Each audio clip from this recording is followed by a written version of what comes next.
What's up, friends? Welcome back to Northwoods, Wisconsin. Appreciate you for clicking another episode. Always grateful to have you here. Today's episode is with Garrett Thorn, recording artist out of Nashville, and grew up in Three Lakes, Wisconsin. Awesome guy, better conversation. It was great. Can't wait to share it with you. We talked about all kinds of stuff. He started off as a science teacher, actually. He went to St. Norbert's, played basketball there, and became a science teacher. Did that for a year, and then within a span of a couple days of being offered what he would have considered probably his dream job, he decided to not accept that, not teach anymore, and move to Nashville and chase his dream of being a recording artist. We talk about all kinds of stuff. We dip a little bit into that science background, talk about quantum entanglement, and we talk about a host of other things. Energies and chakras, meditation. We talk about his music career and the golden handcuffs of playing on Broadway in Nashville. If you've ever been to Nashville, you're familiar with that. Cover songs on Broadway is way different than writing and making your own music and being a touring musician. He's a new dad, so we talk about fatherhood a little bit, psychology, we talk about hoops, and a host of other things. Pumped up to share it with you. Big shout out to our sponsors at Epic Mortgage, human-centered mortgage services. And as I said that, I remembered we've got a fun new segment to wrap up the show. You'll want to hang around for that or skip forward to it if you run out of time. Pumped up to have you here for it. Let's jump into the episode with Garrett Thorn. As the years have passed, so have the ways.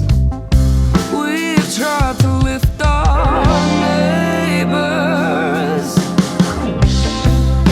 Where did the love go? Where did the talk end? We need some help to make this better again. I would assume with music, like, one, there's so many upfront costs that you have to, like, when you're starting your dream, there's so many, like, upfront monetary hurdles. Yeah. Like, my God, how do I do this? That has to be crazy to navigate just that segment of it. Yeah, right. It's all front-loaded on the business side of it. Yeah. Entirely front-loaded, and then you're like, I hope these songs are good enough to Yeah. at least break even to keep, or, hopefully to make enough to make the next record. But Yeah. it's a puzzle. And then to speak to the point that you made about the content stuff too, it's like if it's not something that charges you up, it's not really sustainable because it takes that much attention and focus and energy to like actually make that thing. And if it's not, if it's like something that you feel is like cringe or not you, like what you're saying, then you're not going to do it again. Yeah. You're just going to be like, oh yeah, this might work, or you might work one time, and and you scoop up a bunch of people out of the river, but that's it. Yeah.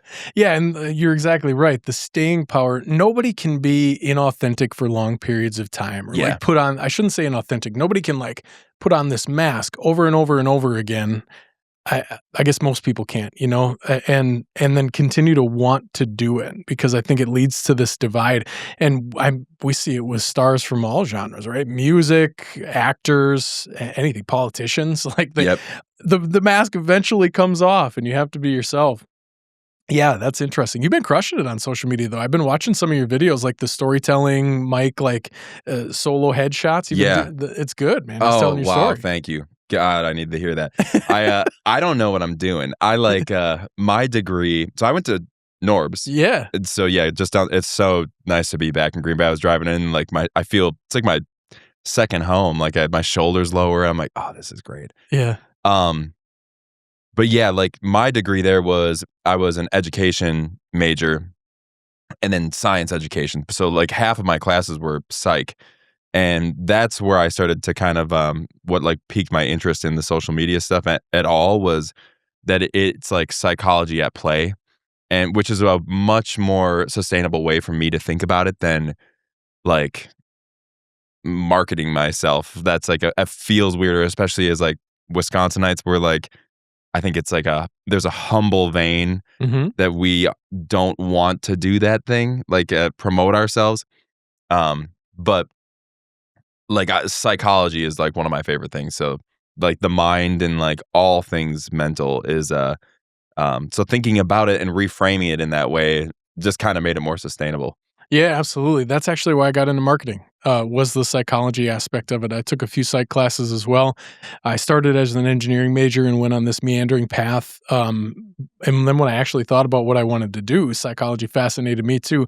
And now today, as a marketing teacher, my favorite class to teach is consumer behavior. I didn't even know you were. I knew you were. Yeah. You taught. I didn't know it was a marketing. Yeah, teacher. that's my main gig. Yeah, so that's awesome. yeah, and consumer behavior is so fun because like it's always so fun. The first day of class, I'm like, you are gonna leave. If nothing else, you will leave this class a different consumer. You're gonna buy things differently after this. Oh, nice.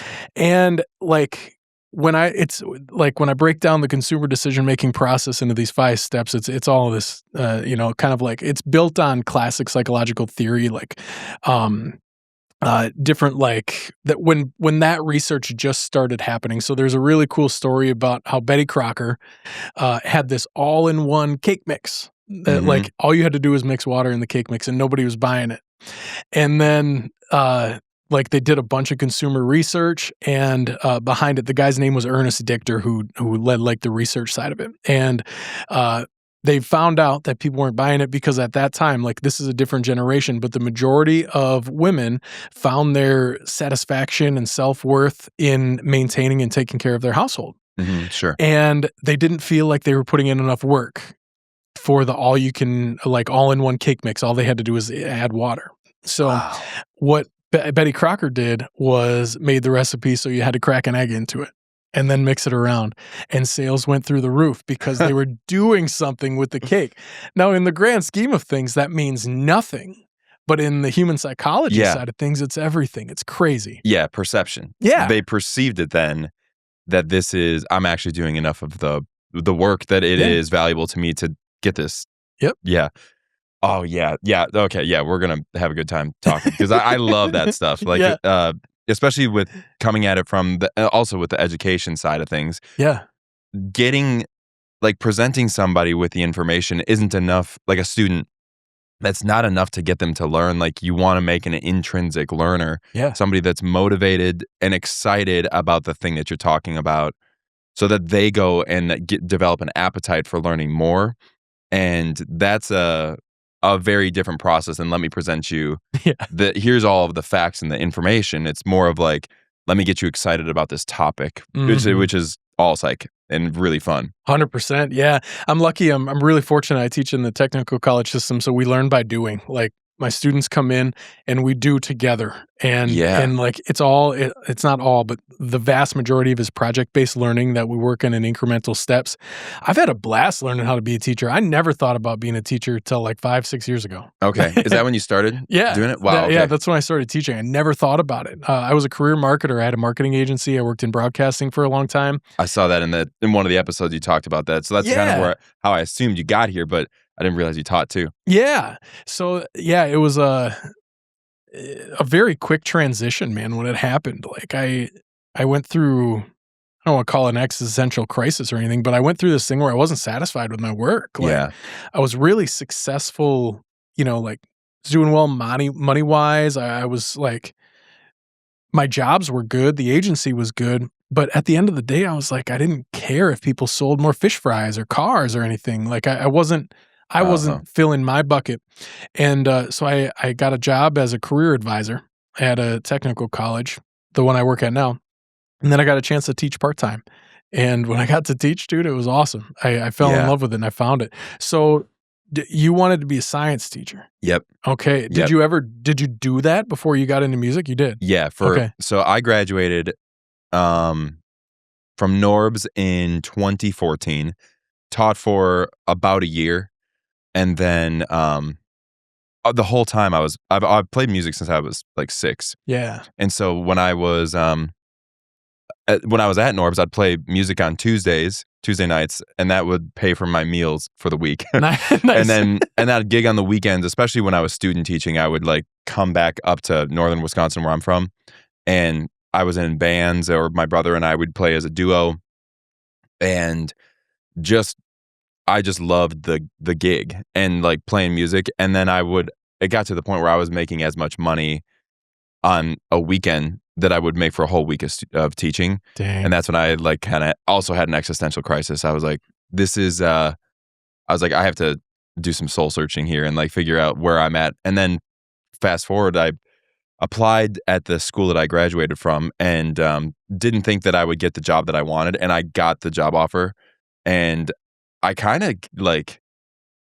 just kind of freaked out for a moment because I wanted to end my career in Three Lakes, Wisconsin, where, just outside of Eagle River.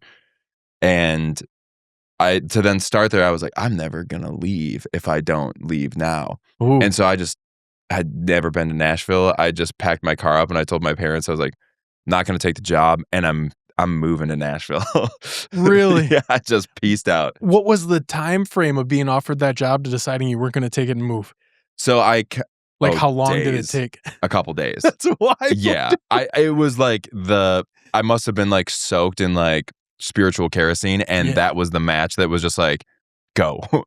And I was shaking in my boots. I didn't think I was going to get it. And I was applying to Madison and I was applying to jobs in like the Twin Cities and Green Bay and just like things in the a little bit outside of home that I could get back to. But then the music thing was always by far my biggest passion, and didn't get any of the teaching jobs in the places that I was like hoping to start.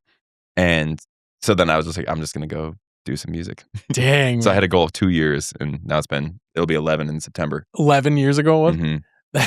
That's such a classic story, man. I know. But that's a really important thing. At least it was for me, that like spread your wings time frame. Mm-hmm. It significantly helped me as a person in so many different ways.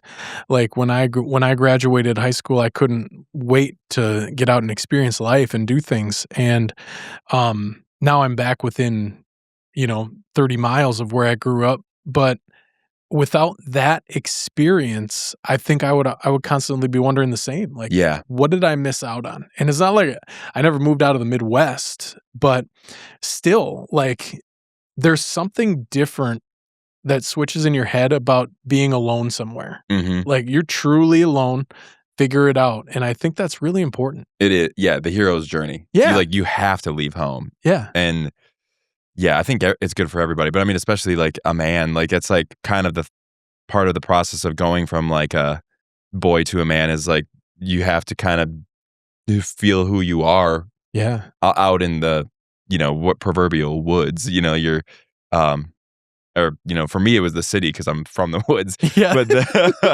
But then coming back to it, then like now I even appreciate my home way more. Mm-hmm. And much more. I've just, found myself a little bit more than who I was when I was there. So do you teach at NWTC? Yeah. Okay, cool. Yeah. Nice. So how did it go when you rolled into Nashville? Just like fresh off the decision, just rolling into town? It had to be an uphill slog. Oh, it was a slog. Yeah. So I had a good friend from Norbert's who still lives there now. He actually lives like 6 blocks from me. We both just had our first kid. So like we're like quantumly entangled. But he was down there working in logistics with a trucking company. He had his internship here with Schneider and then moved down there. And I just messaged him and I knew he had an extra room. And I was like, I'm contemplating coming down. I was like, could I be your roommate? And he was like, yeah, let's do it. Sent him the deposit check, and then he came up to, or I don't think I had sent him the deposit check yet. So he came up to the Hodag Music Festival that I'm about to play, and he and I were in attendance there, and he was like, are you actually going to come down? I was like, yeah. And he was like, he was so nervous because I just was like, yeah, I'm coming. And that was it. And then the next week I sent him the deposit. I was like, I'm coming. And then told my folks I'm heading down to Nashville, not taking the gig, and got down there, didn't have a job. I was applying to teaching jobs, didn't work for like 3 weeks, just sleeping on my mattress on the ground in this apartment and completely foreign. And so then I started running out of money. And we went out, he and I went out one night to the honky tonks on Broadway. Yeah. And have you been to Nashville? Yeah. Okay, yeah. So we just started talking to one of the bartenders, and I was like, how do you get a job here? And so it was a Saturday night, and she was like, on Sunday mornings, they have auditions. So come back here. Or it was Saturday mornings, come back here. So we came back, sang the audition, and then I had to show up the next day on Sunday morning to do the gig. Once you get 3 songs to make it, and he was like, "You're hired if you want a job," and I was like, "Yes, Please." And so then I started. That's how I started getting work. Did that and drove Uber at the beginning. Okay. Do you think it's a blessing in disguise you didn't get a teaching job there right away? Yeah, big time. Yeah, I don't know. I think there's just something really nice about not having a net sometimes. Mm-hmm. And you just got to figure it out. And it pushed me to think creatively and innovate my own life and adapt because my back was against the wall. Yeah, absolutely. It adds a different layer of importance to your decisions that I think whether you're cognizant of it or not, Yeah. you make different decisions because it is that scenario. It's like, okay, well, I need rent next month. This needs to happen. And that's not even taking into account the motivation side of things. Yes. Where that comes. So let's turn back a little bit because I want to talk about basketball too a little bit because you played basketball at St. Norbert's. Yep.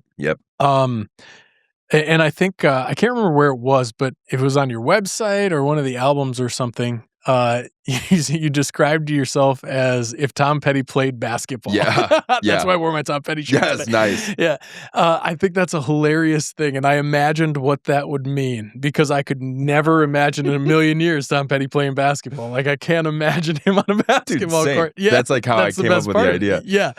So, when did I'm assuming the hooping started pretty young? We've had several basketball players on the podcast. I used to play basketball a lot too. Where did that start for you? The journey to St. Norbert, all of that stuff. Yeah, super young. I was like, my parents wrote about me shooting hoops in my baby book.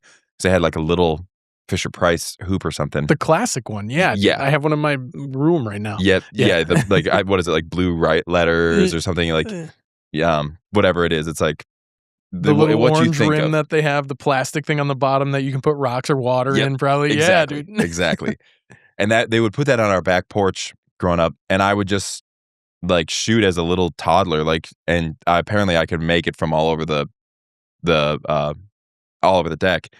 And then it was just kind of a part of my life, really. I think for my upbringing, and I liked football more. I wanted to be a football player, but as you can see, I'm long and gangly, and I just kept becoming more of a natural with basketball, and I wanted to quit, and one of my aunts talked me out of it. She was like, "Can't quit. You're going to go to state one year." We got a game away or 2 games away from state. But when I was young, I wanted to quit, and so then got into 8th grade and 9th grade, and my 9th grade year I think was kind of when I really got really hungry because I was on JV and one of the starters showed up late to the game. Whatever, we had to be there at 5 and he showed up at like 5:20. So then he got benched for a quarter. That was a rule. If you showed up late, you had to sit a quarter. And I got to start, and then it was like the Brett Favre thing where then I just Never gave up the spot. Yeah, started the rest of my entire career. It was like the first or second game of JV, and then got bumped up to varsity at the end of that year.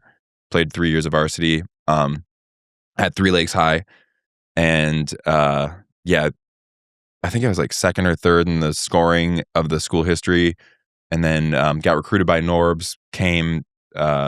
Recruited by a handful of schools around the state, but Norbs was the one that it felt the best. Loved the Green Bay area, and then Coach Gresh who's still there now. He was just he's a really awesome guy, and what I loved about him was his energy brings the best out of you, even if you're not necessarily his best bud the whole time. Yeah. And that was in a peanut shell my basketball journey. Nice. I think Green Bay is criminally underrated. I think it's criminally underrated. We had I had Kiefer Sykes on a while back. Played against Kiefer. Did you? Yeah. Yeah. When I was at Norbs. He's a cool dude. Yep. And he told this awesome story about like driving to Green Bay and realizing it was exactly what he needed in the point of life that he was in. Because he had talked about like how hectic his neighborhood was, and he had another really cool story about how when he would go home, it was solace. Like as soon as the door opened and closed, like he was surrounded by love and family and all the great stuff in life, but everything outside of his door was pure chaos. And then he came to Green Bay, and it was exactly what he needed in his life because it slowed down enough to where like some perspective started to develop and stuff.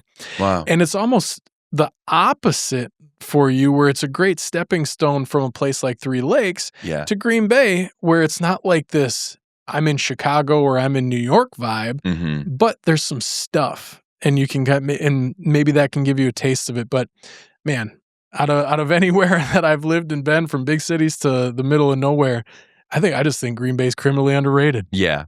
It's an awesome, awesome place. I really, really love it.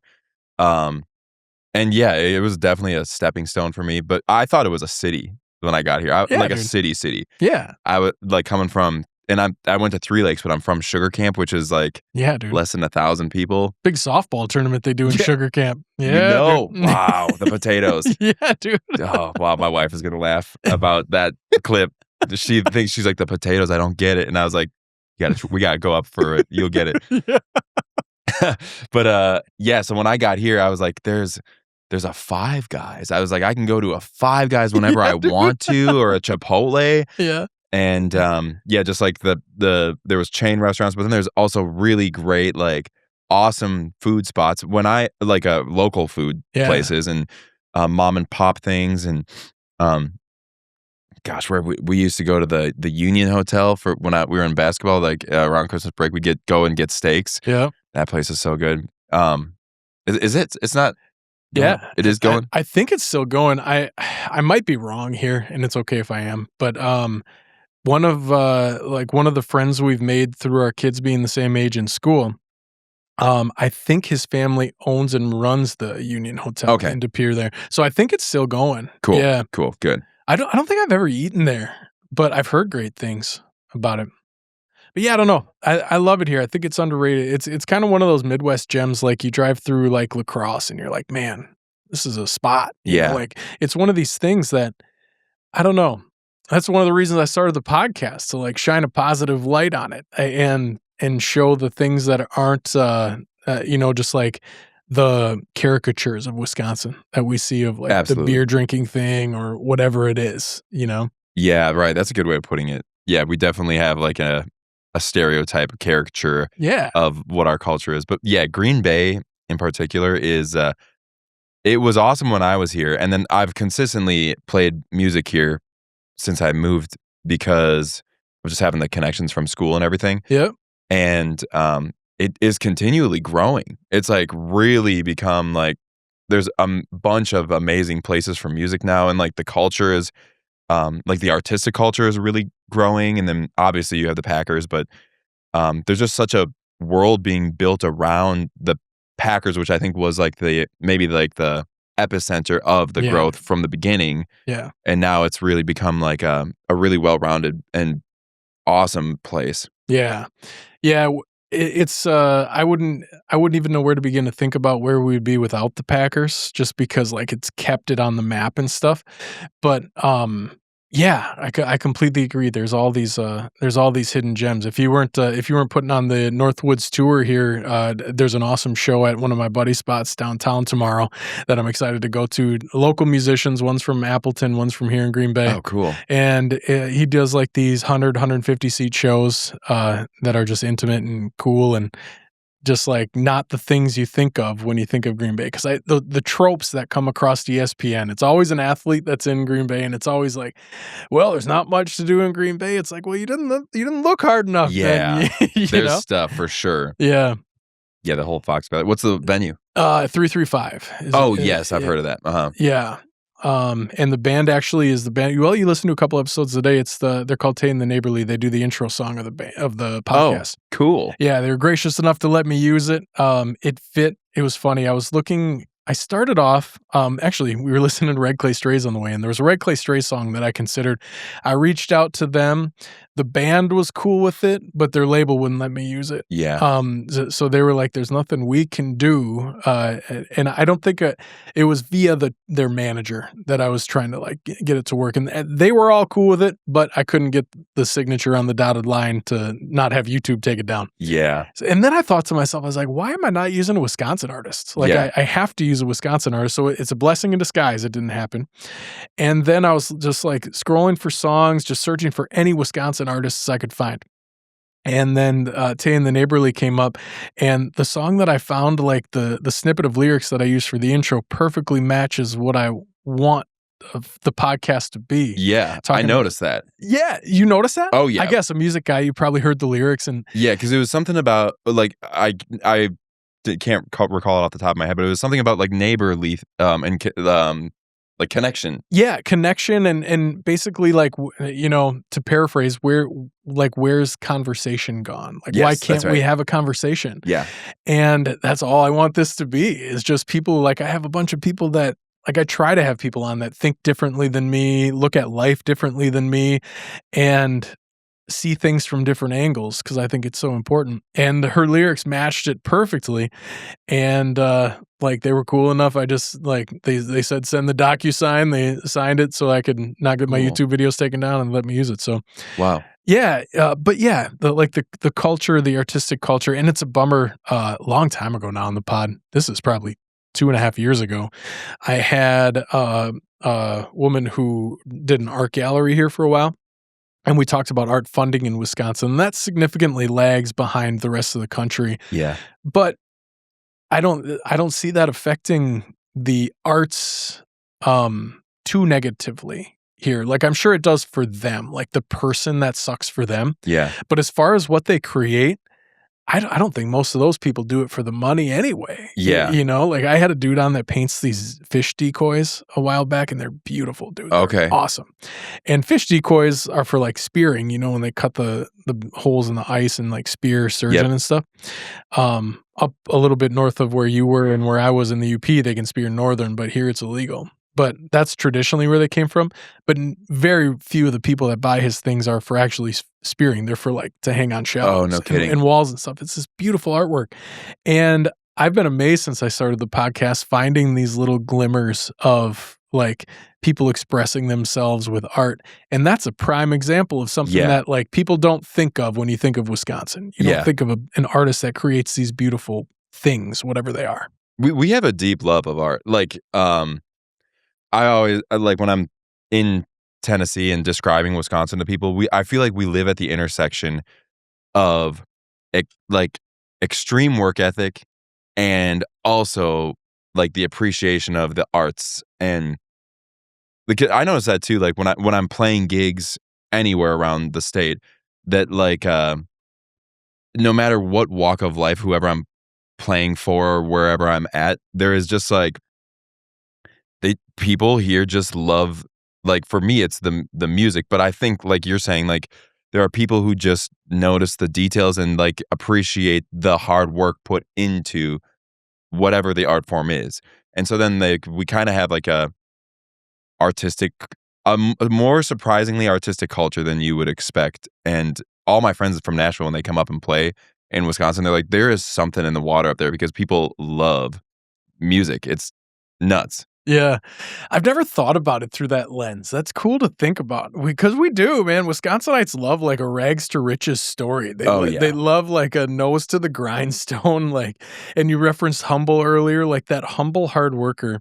It is almost It's to what we are. It's almost like a fault sometimes. Yeah. It's like we are tremendously hardworking. Yeah. It actually is like our best and probably worst quality at the same time. Like, Yeah. we're not going to tell you about the awesome stuff we're doing, but we're going to make some seriously awesome stuff. Yeah, dude. Yeah. That's so funny to think about. And there is, especially in like northern Wisconsin, like people drive that go visit and like stay in an Airbnb on a lake house or something. Like you drive through the woods, but people would be so surprised about, okay, take some of those driveways in and talk to the people. Yeah. I've actually thought about doing that, dude. I've thought about doing like a soft white underbelly type thing. I don't know if you've seen that at all. Yeah, I love that show. Yeah. I've thought about he did these people. I can't remember if it was West Virginia or where it was, but like I've Oh. thought about like on location at people's houses, talking to them and just finding interesting people. That's going to take a lot of time, but I think what would come out of it would be fascinating. Oh, that's a great idea. Yeah. Yeah, it'd be crazy because like I don't know. I lived in the UP for like 7 years, and I consider the UP Wisconsin. Like the people in the UP and people in the northern Wisconsin are the same people. Like Yeah. they have the same cultural vibes to them, and so many amazing people that just like not only do they not share their story, but they don't know that their story is awesome. Right. And yeah. they're just comfortable, you know? Yeah. I know. 100%, dude. Yeah. I now since I've moved too, I've like become even more aware of the culture here. Cause I think it's almost like the fish in the water concept. They're like, what's water? You know? Yeah. Like, how's the water today? And then the younger fish is like, what's he talking about? Yeah. And that's how I felt maybe when I lived here. And then the more time I spent away and I would come back, I'm like, I don't think we realize, like, there's a lot of Wisconsin pride in Wisconsin, but we don't realize all of the energy and treasure that we do have. Mm-hmm. Because we're just always in it and surrounded by people who are also awesome and like, just like kind and hardworking and look you in the eye. And we don't get it as much as I think other people do. That's why everybody comes up here in the summers and like the weather's amazing. The people are awesome. Yeah. Yeah, man. Well, so back to the Nashville thing. I've thought about this journey. Like, how did it go from that job that you got playing in the honky tonks, which is like, like a 4-hour set during the day, revolving door of times. How did you manage to like make the leap from that to making your own music? That was probably the next like quantum leap, right? Like that's the next hard jump. Yep. Yeah, definitely. So I formed a band. My goal was always original stuff, but I had played in enough cover groups that like up here that I had a bank of cover songs that I knew. And so I was able to kind of step into that scene without a lot of work. Mm-hmm. So then I would play and I didn't have to learn anything. So when other like my peers, they would all be learning the big set list or the master list or whatever they called it. And because like, for anybody who has never been to Nashville, like the main strip of Nashville is kind of like almost like a, how would you describe it? Like a human jukebox thing where like pretty much, yeah. You know a ton of tunes. And then every band and every bar, typically you'll kind of hear like the same songs throughout the street when you're walking down there. And I just knew that wasn't what I wanted to do. And so I don't think it's what many people want to do, probably, right? Yeah, when they're moving down there, they see it as a means to an end, but I think it becomes a little bit like a golden handcuffs situation. Yeah, dude. Mm-hmm. You get stuck in there and you're like, I can't quite make the jump. So what was my biggest catalyst was I started a group with a couple of guys that was like almost like a merger of like the Allman Brothers and the Eagles. Like we were doing 3-part harmonies, but a little bit more jam bandy. So it was like this good blend of that. And we started getting original gigs and festivals around the country, a small scale, and then the venue started kind of slapping us on the wrist when we were leaving. So I was getting a bad taste in my mouth about working down there. And then when 2020 hit, first off, the group kind of dissolved just because we weren't able to play with more than one person on the stage. And secondly, and like with the original thing, we had just had a band, the Rival Sons, if you know what they are. They're like a Led Zeppelin-y group. Sounds familiar. They're awesome. They're kind of like Greta Van Fleet, a little bit older people, but like similar vein of music. They their manager had seen us playing and came and asked us for original material, and we didn't have enough to go on tour with them. That was like a really disheartening thing, and it was eye-opening for me to be like, like there's this analogy that I think about with creativity that like the bus shows up at the bus stop. That's like the divine coming in and opening the door for you.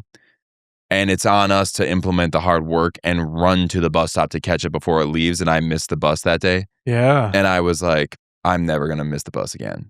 I'm not going to waste any more time playing 4-hour cover sets 4 days a week. So I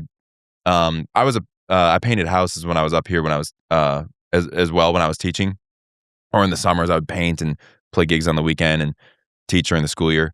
So then I kind of just kept that going. I was like, I'm just going to start painting a little bit down here, and I cut my gigs in half because I was playing like 300 shows a year, and I was just like, I got the golden handcuffs, and I'm just going to cut this in half and pick up my work in solitude and like write songs while I'm painting. Right, because you can be more creative in that space. Yeah, absolutely. Mm-hmm. And that's where how I really started growing that more, and then got into the songwriter scene down there. So now I've had a couple of outside cuts in the country scene, which is another goal that I had when I moved down there, was I wanted to write songs for other people as well.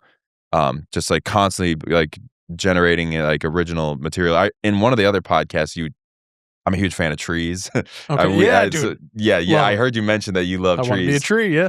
And I think about like creativity as like the life cycle or the seasons of a tree, where like you go dormant at times. The dormance is like going inward and generating ideas, and then the blossom is the next idea. And like we shouldn't really have a constant output, but we shouldn't have a constant winter either, you know? Mm-hmm.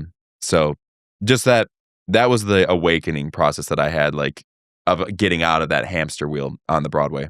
I've thought about that, man. And that makes so much sense. That makes so much sense because like you only have to play so many shows to keep like your live chops, you know, like you don't have to play 300 gigs a year to do that. And I have to think it's like anything else, 300 days a year, 4 hours a day.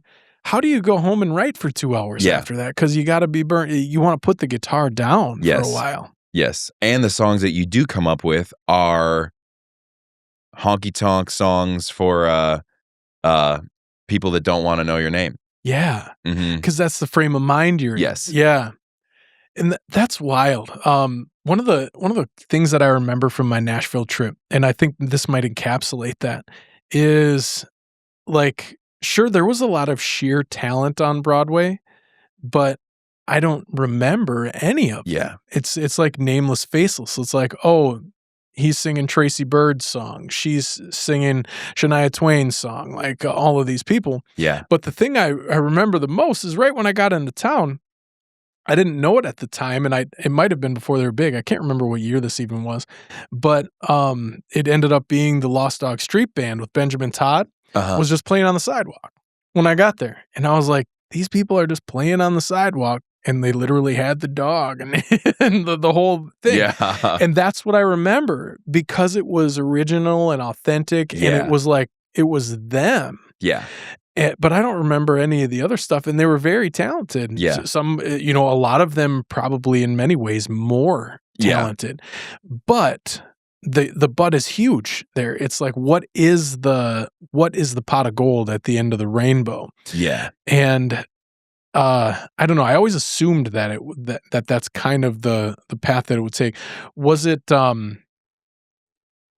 was that pretty apparent to you, or did it take a while to develop that understanding of maybe this isn't serving me, and it was like you needed more time to put into your original creativity, or like how did that transpire? It was pretty apparent to me. Right away when I got hired in the circuits down there, there's like 3 or 4 bars per circuit, and they would have meetings and be like, say our bar name this many times in a show and make sure you do Holler and Swallers this many times. And I was like, this ain't for me. Yeah. I was a grave digger when I was a kid, and my dad was like our town grave digger. And so we would go, my brother and I and my dad would go and dig graves. And I, like, as a major gift from doing that is like you just spend tons of time thinking about your own death. And I was like, nobody is gonna care if I played cover songs. Like, they're never going to like be like, you gotta you gotta play like when I pass away, they'll be like, you gotta listen to Garrett's cover of Take It Easy. Like, no, that's not gonna be the thing. And like there's not really it's like fast food in a way, you know. So then I just kind of I think that was a gift in my early 20s, because I reflect on that too. I'm like, how did I have that much wisdom at 23 years old to be like, yeah, this ain't this ain't it? Because a lot of my peers are still like working there now that I was working with at the time. Yep. Well, there's probably a certain hype that comes from it that's hard to get away from too, because it is a good way to play to huge crowds that are singing the words back to you and that they're energetic and stuff. So there's probably a maybe like an ego fulfilling part of that is like, okay, like they like what I'm doing. And I don't think it's as easy to identify that side of it. I don't think it's as easy to identify like, oh, but it's not me that's creating that. I'm the conduit to it. And it's just that I've learned how to put my fingers in the right spots and do the right things with my voice, but it's not inherently me doing that. Yep, exactly. Yeah. That's super interesting. I want to go back. That's such a so that they wanted you to come on tour with them, and you were like, we have 12 originals or whatever it was, and they're like, it's not enough stuff to play the time frame we need you to fill. Yeah, we had at the time we'd been a band for almost 5 years. We'd put out a 6-song EP, and we were about to put out an album. And I think we had one single out, so it was a total of 7 songs in 5 years. And I was already a little bit disgruntled at this point of the creative arc of the band, especially coming from like Norb's basketball, where like we just show up and work our butts off every day. Yeah. And I was like already kind of being like, we're not working hard enough to the group. And then that happened. So the way I found out, the manager came up, told me I'd never heard of Rival Sons at the time. Now I'm a huge fan. I've even like gone to see them in concert a few times, but they gave me all the details of the tour. And then like a month or two later, I ended up like, I was like, I wonder like if that was even legit. Googled it. They got a band who is exactly like us, like the Sheepdogs. You know about them? Mm-hmm. They're from Canada. Very exactly what I was describing, like Allman Brothers-y mixed with the Eagles, like super vocal driven, but like also kind of jammy. Yeah. And then like all the details were exactly what they told me. They're like, it was a 40-day tour across Europe and like this in these countries. And I was like, well, I'll be damned. Damn. Well, and yeah, it was like it was really good for me because I think I was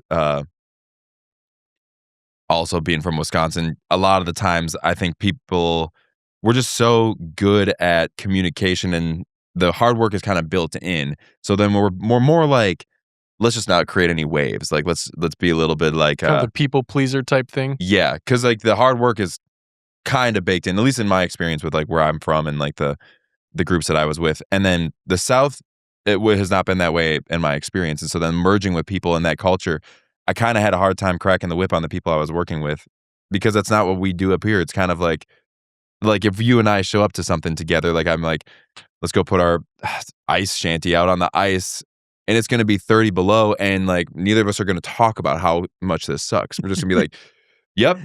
No, she's cold today, you know? And then we both set it up and then like, and then you spend a day out there like working and fishing and like getting, and then you got to haul it in and like, it's just baked into our DNA. Yeah.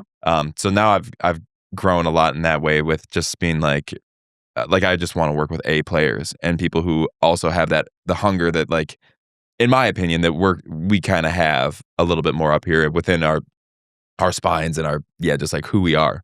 Yeah, absolutely, dude. Because I mean, sure, lightning can strike anyone, but you can also like formulate the storm and put the things around you to have it more likely. Because that's another interesting part of music, right? It always baffles me when I like go somewhere and there's someone just crushing it, playing live music, and like I'll look up their Instagram or whatever, and it's like 300 followers. Yeah. I'm like, what? Yeah. What kind of world do I live in, man? It's crazy. That's been my experience, like with I have prided myself on the live thing because it's like irreplaceable, and no matter what, that's the thing that's going to get you more gigs. Yeah. So, yeah, like since I've gone solo in 2020, really was the first time I started examining like the digital realm and like how to get my music out there, and like strategies on how to use psychology in my favor to like get people to get excited about what I'm doing. But like, yeah, the live thing is the thing that I think understood early on with just like the exchange, because it's kind of like it's actually closer to like a podcast than it is like an album. It's like I am listening to the audience and reacting to the audience, and then like we would even like have malleable set lists where like sometimes we would flip things around in the groups that I was like motion basketball. I based like a lot of it off of we didn't run plays at Norbs. We ran like this mover blocker offense that was pretty much motion, and then we had like movements within that were like familiar movements that we would like. And the way that I look at it with that transfer over to music is we would like pair 2 or 3 songs together, and then we'd like call out the next thing that we're going to do and transition into that musically. And I come from a jazz world in music, so I played jazz, rock and roll, and then got into like Americana and country really late. And jazz is like motion basketball. It's like free form and it's conversational. You listen and then you adapt to what that's happening.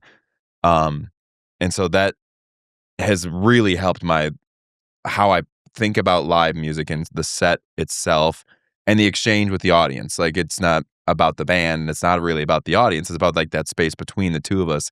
And that's how you make an awesome show that I think about it, like what I would want to be at, like what would I want to see. And, but now I'm starting to shift back into the, more of the thinking about like how great can one song be, and like making an album a package and then communicating that with like the digital thing. But and they both probably work, right? They both probably work. I saw a social media clip yesterday of Garth Brooks playing Night Moves to an audience, and it was somebody in the audience had a sign that said "Play Night Moves." I don't know if that was a thing for Garth at one time, playing that song or something, but I wondered in that time if it was truly impromptu or if it was on the set list and it was just happened that the sign was there. Yeah, but I'm sure both work because they're like what you're describing on the front end. There is a lot like it's like stand-up comedy too. Yeah. Like stand-up comics say the same thing.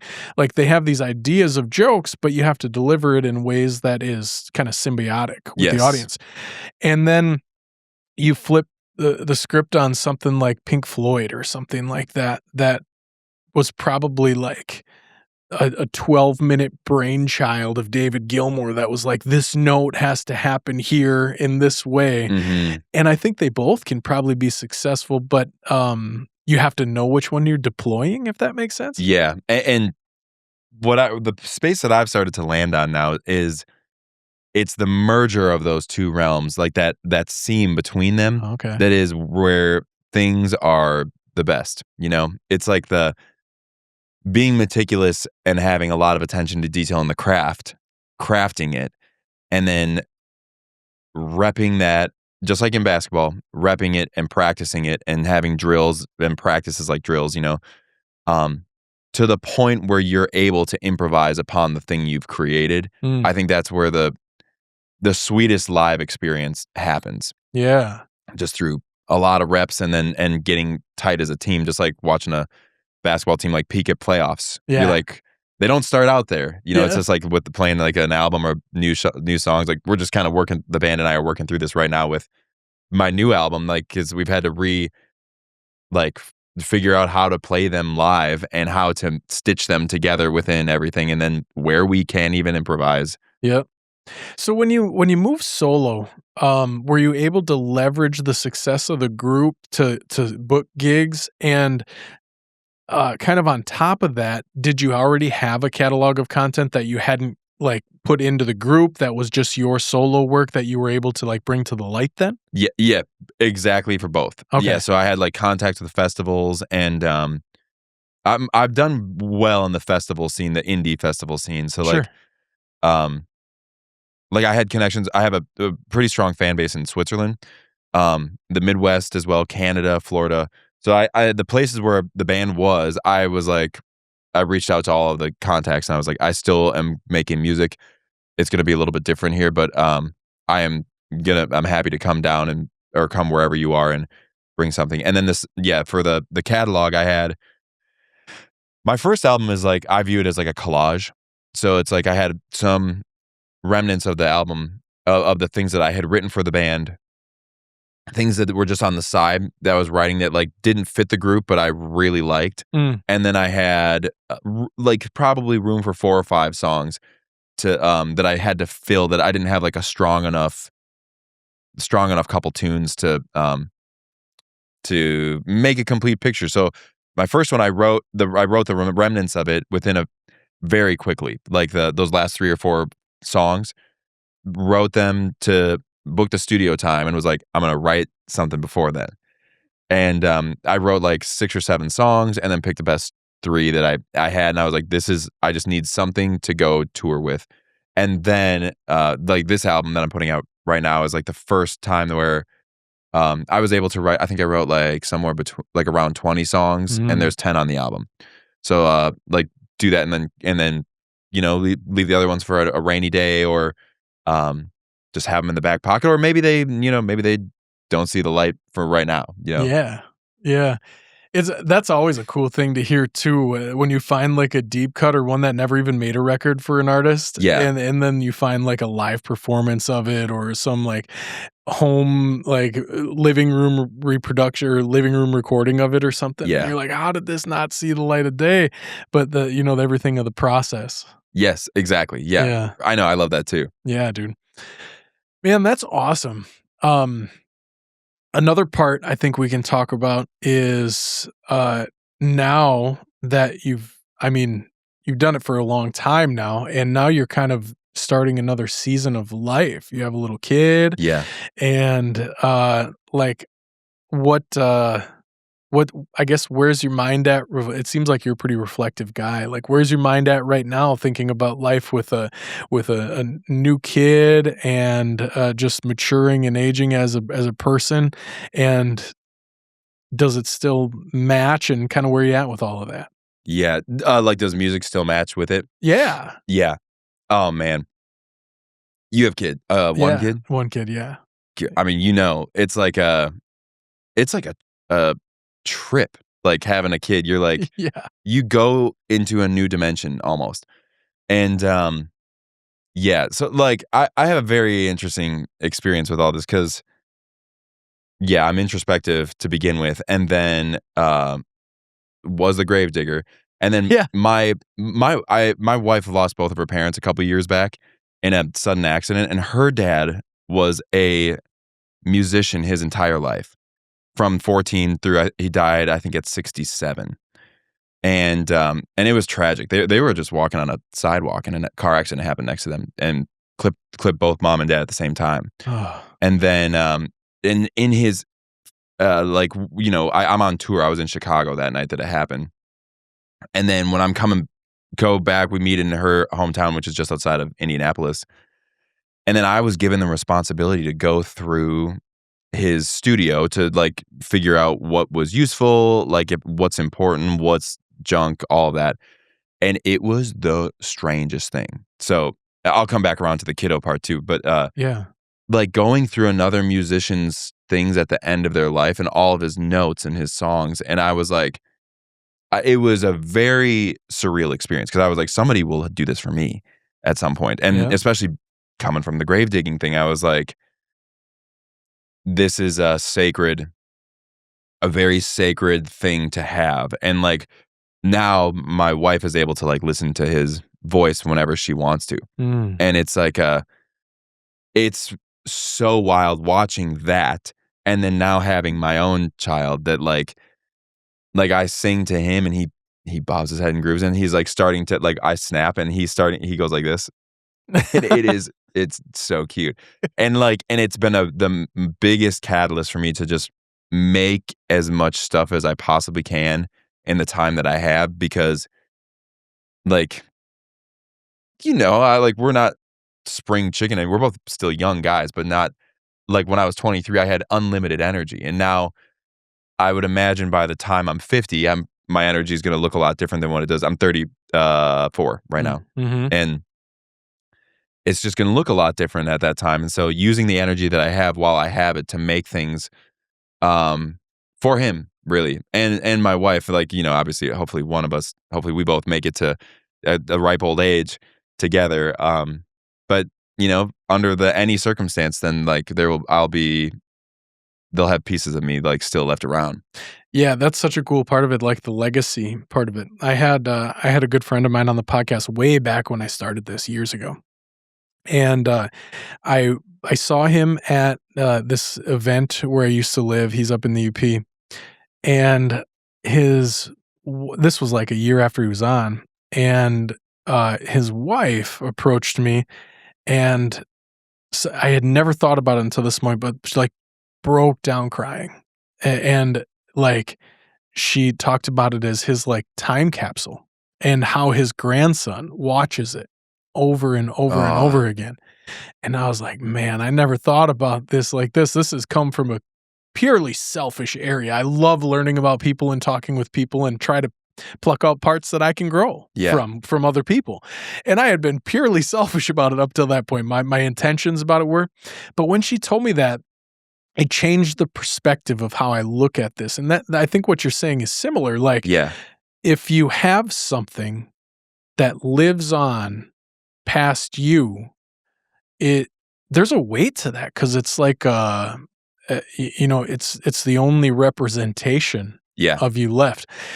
And I don't know, I'm a very introspective person too, but it's not always with that in mind. I think the gravedigger thing is interesting, how you call back to that and think about how it's going to be done, because mine, I think about death as like a chance to see what's next. Like, I can't control my time here. Yeah, right. So, and in a few different ways that I've actually never talked about on the podcast, I think I've had glimpses of what's next that have given me like peace of mind of cool. Like whatever it is, like I think it's going to be okay. And agreed. It's just not what's here and now in a parent. Mm-hmm. So I think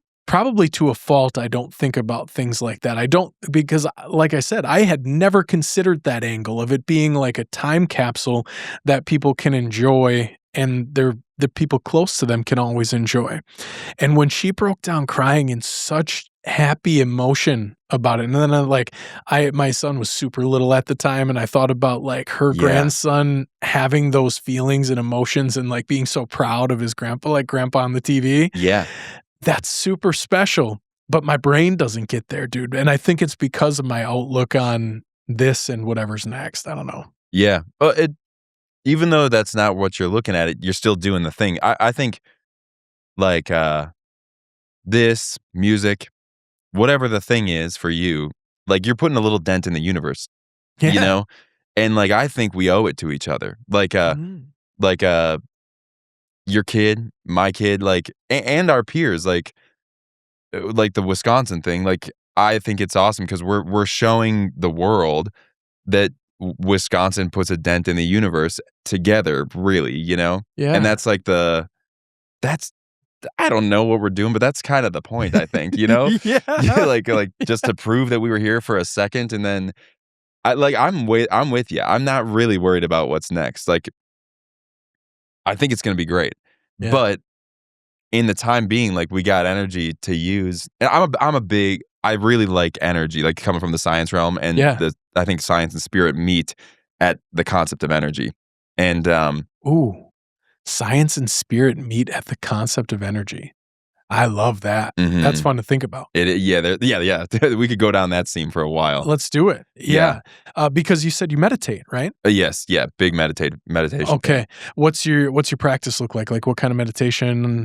What's your cadence? All that stuff. I wake up very early, usually 5 o'clock, sometimes in the 4 o'clock hour. And then I will, before I do anything, grab a cup of coffee, I sit down with a notebook, and I just dump anything that comes out of my head, 3 pages of writing, and just go free flow. So it's a meditation. And then after that, I'll sit and I'll just do breath work of where I like inhale for 3 seconds, hold for 3 seconds, exhale for 3 seconds, hold for 3 seconds. Or yeah, I think that's my cadence. And I'll do that for somewhere between 10 and 30 minutes. And then I go move my body in some fashion. Okay. So I try to get work through all the dimensions. So like the second dimension is the writing, first dimension's, the meditation, then the third dimension is like moving. So I try to 1, 2, and 3 in some order every single morning. That's the way I approach it. Okay, that's super cool. What do you mean when you reference dimensions? Like, what are you referencing? The thought, like, so meditation with the breath work, I think that's like the first dimension, like thought and getting your monkey mind calm. Yeah. And getting everything, like if it's water, that there's no ripples in the water, And then the second dimension, which I think all ideas have to flow, you can't just go from 1 to 2 to 3. Or you can't just go from 1 to 3. So you can't think about something and then it's just there. You have to like move it into the second dimension, which I think is writing, and in a flat dimension, like a blueprint of a house. Okay. And then the third dimension is then when you put action to the second dimension, we actually put energy into the world. And that process is like to me, it's like the movement of ideas. Okay. That's super interesting. Is that, did you learn that from somewhere? Or is that something you came up that worked for you? Mostly what worked for me. Okay. I have a deep obsession with the number 3 too, because we're the third dimension. We're in the third planet from the sun. There's like a lot of coincidence. The third interval in music is the most creative interval. And then in like all really major world religions, the 3 has a pretty significant number. And I think like music theory could be like a spiritual text in itself. So like the 3 is like usually if you think of the Beatles, like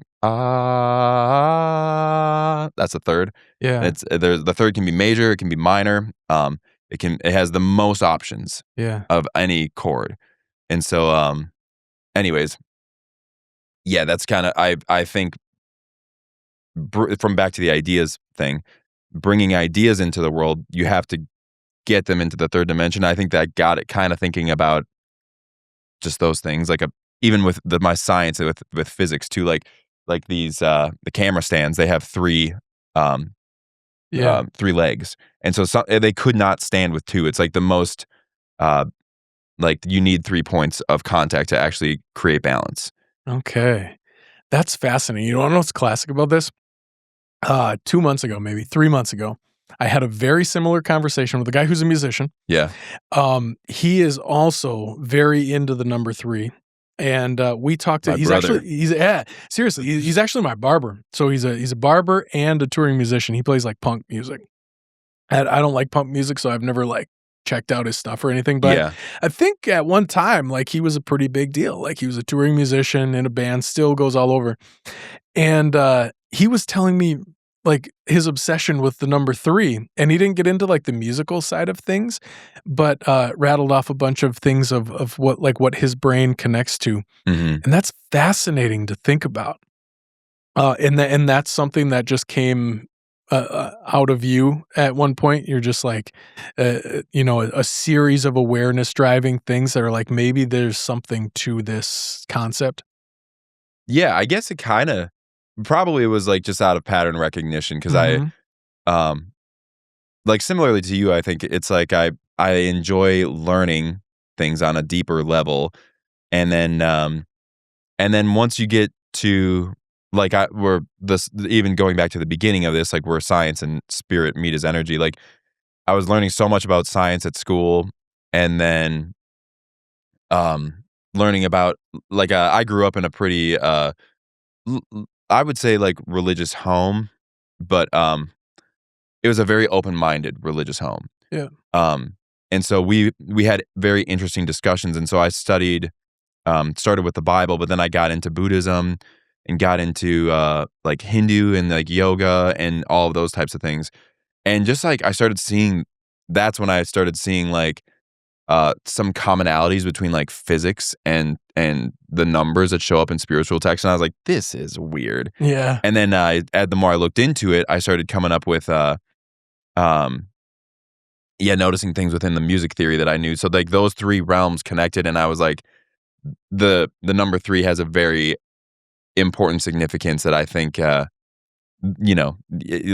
your barber has seen it in a few different angles as well, and you're like, okay, there's some type of code here. Yeah. That's fascinating. If I was to practice like if I was to wake up tomorrow and say I'm going to practice a specific religion, it would be Buddhism. Probably. I Nice. got far down that rabbit hole. Is that something you delved into for a while? I love Buddhism. Okay, yeah. Then like non-attachment, and I always think of like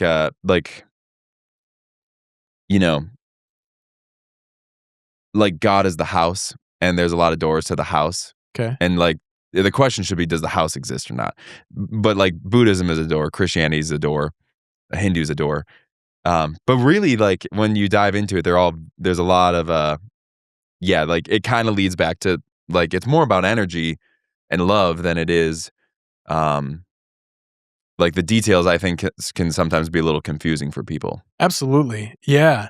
And I think like the intention, I think gets overlooked at times, almost as a in some and I have a ton of friends that hold a lot of different faiths, and even outside of friends, people that I've come into contact with. I have a story here that could really drive this home, but I don't want to throw anybody under the bus, so I don't want to tell about it how I could without anybody knowing who it is. I worked in a place one time that I had a coworker who was a Jehovah's Witness, and I always found it interesting that he had a very hard line understanding and practical application of the Bible.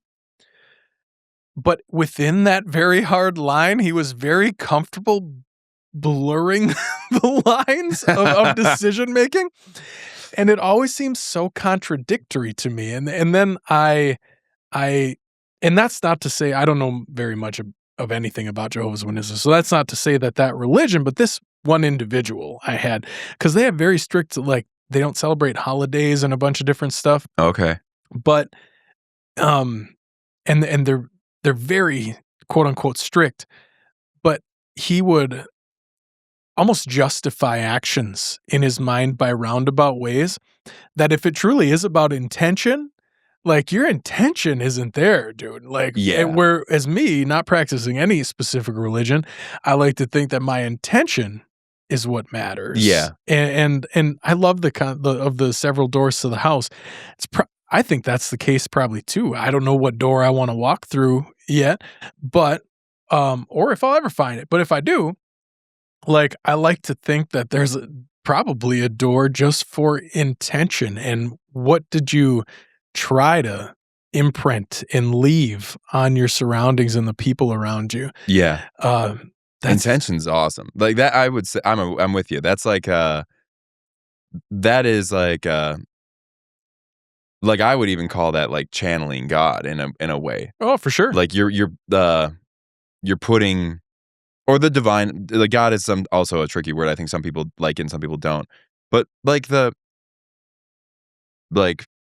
we have like when you put your intention behind something, you're putting your own love into it. Yeah. And that is like where your attention grows, energy flows, and that's like how things grow. Mm-hmm. So then that's I'm with you. Yeah, if you don't like the spiritual texts are like a instruction manual to the world. Yeah. And it's like, and it's not an easy manual, whichever one you're looking into, like whether like Siddhartha, that's the Buddhist one, right? Yeah. The Bible, or like, I mean, really like Buddhism, Hindu, and Christianity are like the ones that I'm the most familiar with. But yeah, like no matter what, it's in just like the game of basketball, it's about how you apply what you know. Mm-hmm. It's not about like it's like he's gonna see if he can get away with traveling on the court, and you're like, Yeah, dude. and the ref is karma. Like the ref, it's exactly. not gonna work. Yeah. Yeah. Exactly. Yeah. And even if the ref doesn't see it, the rest of your teammates see it, and their performance might suffer because they know they saw that, and that's in their mind now, and that's going to affect their Absolutely. thing. Yeah. Mhm. I love the concept of impermanence. I use that in my day-to-day life. Like one of the Yeah. principles of Buddhism, like this moment is unique, and after it passes, it's gone. And then you'll get another one, but it doesn't pay to think about the next one because then you're wasting this one. Yeah. Yeah. And that constantly keeps me centered. But something you said in there, kind of one of the most effective things I did in like day-to-day mental headspace type stuff like we're talking about was a manifestation journal. Yeah. And I had these Nice. 4 sentences that I would write the first thing when I woke up. So it wasn't any novel thought coming out of my head, but I would write these 4 sentences over and over again. And it was 4 things that were important to me that I wanted to set my intention on for that day. Nice. And it was incredibly effective. And I stopped doing it. And it was just because of a routine change. Like my life's routine changed a little bit, and the time that I did it in got filled with something else. Yep. Sure. And I haven't been able to like interject it into another space yet because I'm very heavily routine based. Like I will do something for 10 years if that is something I've done for 10 years and Mhm. like if I can, like if it stays the same. But if it changes, then I almost like realign and I'm like, well, maybe that was meant to change. And then I'll try some other things. That's totally like a Buddhist approach too. It is. It really is. Let it go. Yeah. And I did. I let it go. And that was, I don't know, 8 months ago or something. I stopped that probably. And I think I'm going to start it again because not only those 4 things would be better outcomes, and it wasn't anything grandiose. It was like one was about being a good dad, one was about being a good husband, Yeah. one was about like leaving a positive impact on my surroundings, and then the 4th one was like a professional pursuit, or more like a goal at the end, which I would change if I were to do it again because it was a physical goal. And I don't think that was helping me at all. Like, I think that one was actually probably holding me back. Yo, sure, right. But like as a dad and as a husband and a human, like just something about writing those 4 sentences every morning, I was more effective in doing those things when I did it than when I'm not doing it. Yeah. It's wild. Yeah. It's wild. Yep. The science in me, like the science growing up or coming up in the science world, you can't explain it. And that I love those parts of life, like going to the edge of science and just then going beyond that and being like, Yeah. it works. If you took a data sample of how much change there was there, it works. And you can't explain why, you know? Yeah. You know about that, the photon experiment, the slit experiment in, I think we'll have to look it up and like talk, maybe like link it or something, because I'm gonna probably butcher a lot of the details. But I believe in the 70s there was this these scientists put an experiment to the test where they would shoot photons through a slit of paper. Like let's say there's one here, and then there's another one at the other side of the room. They would shoot photons, which are particles of like the light particles, Yep. through one. And then they would go and they would set it on trajectory and it would go through the other slit, right? And then the results started changing if they were observing it. Mm. And they kind of highlighted that our attention alone puts a dent in the universe. It changes the actual outcome of how things move within a physical space, which now it kind of makes a lot of sense, like when you think about like general relativity and like what like Einstein said, where like things have mass and mass moves the physical space. Yep. And that's like and you can kind of conclude, or at least like you can't quantify it, but you could like make inferences that like our thoughts actually have some type of mass and actually move things around the world. So then you writing it down, you're moving it into the second dimension. And Yeah. it's like it becomes almost inevitable, because then you're not only did you think about it, then you're combining multiple senses where then you're putting action to it and you're seeing it back. So you create like a positive feedback loop, which I think is magic, really. It's pretty awesome. Yeah, absolutely. That's so fun to think about. Yeah, That's me so too. fun. I love it. Oh man, that's like, have you like heard or read anything about quantum entanglement? Oh yeah. Yeah. This is we're Sick. drinking my Kool-Aid now. So I can't wait. So Michelle Thaler, who was just on Joe Rogan's podcast, is going to come on my podcast. And Oh talk my about it. gosh. Yeah, dude. Congrats. So excited about it. And this is one of the things I'm most excited to talk with her about is quantum entanglement. Because again, similarly, I'm going to butcher this because I don't have a full understanding of it yet. But one of my core beliefs is that like everything is energy and we're all Yes. connected. It's kind of a lot of that mind frame traditionally has been rooted in psychedellics, and now it's coming to the mainstream because of quantum entanglement. And it's a microcosm, not even it's a reflection of it, that like, okay, this black hole exists, and then that's the entrance or the door to a million other universes, and that everything is connected and the same. Yeah. Super fun, dude. Yeah. And we could keep going on this thread, but like there could be another you. Yes. And then I believe that we can tap into other versions of ourselves and bring those ideas.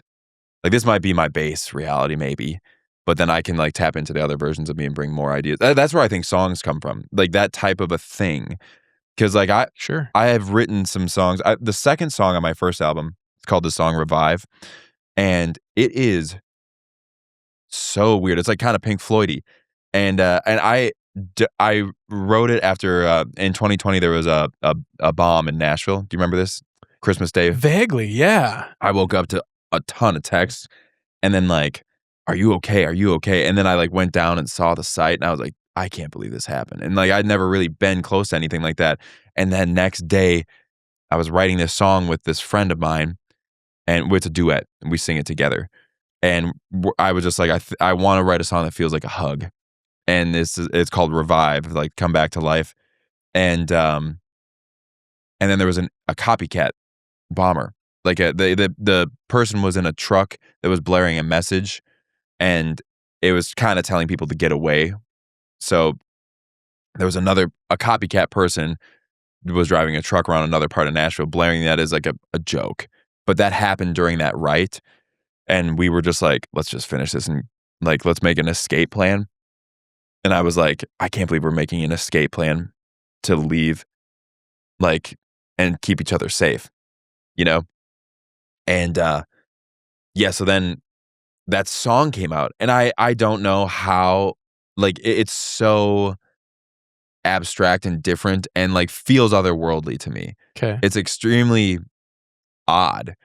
And I love it. Like it's because it's like I couldn't do it again if I tried. It was just like something, and we tried to re-record it because it's a little lo-fi. We sang on the same microphone, and that's like a cardinal sin. Yeah, like yeah. you're not supposed to do that, and because then you can't control each voice. But it's just how it is, and that's it.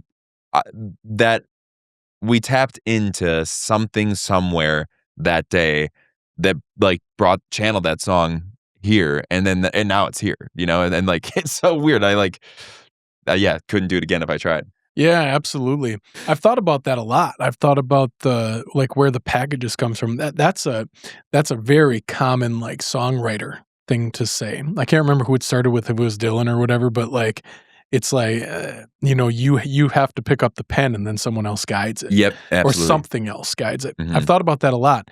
I've never thought about it through the lens of tapping into other versions of myself.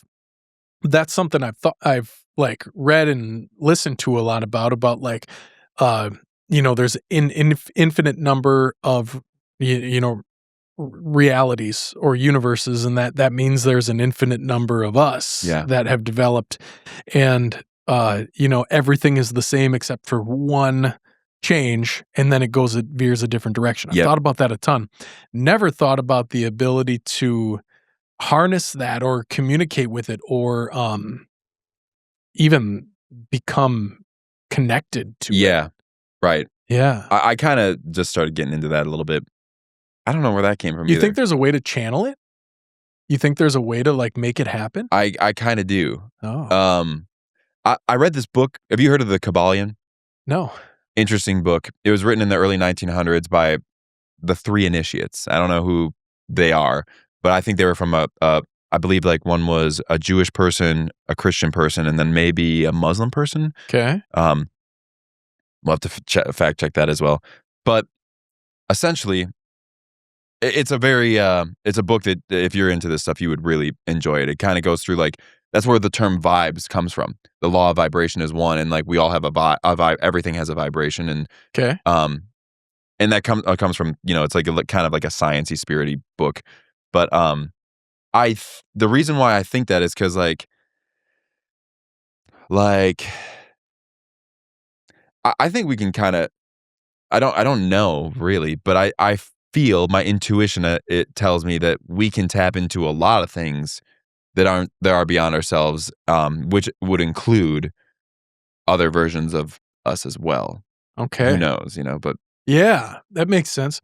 And I don't know enough. I know enough about it to be dangerous. I've never tried it, but have you heard of transcendental meditation? I've heard of it. Yep. Okay, yeah. And I think that's what their ultimate goal is. Like I think their ultimate goal is to connect with a divine power via meditation. Okay. Again, that's my understanding of it from what I know now. That could be completely off base to someone who like does it every day or whatever. Mhm. But I think that's the thing. And that's where a lot of my interest in psychedelics comes in. Because I think that is a door to that we just don't know anything about. And the door that was chained in the 70s, that door was Yeah. chained shut that we weren't able to explore up until I think it was Stamets did it. Yeah. Yeah.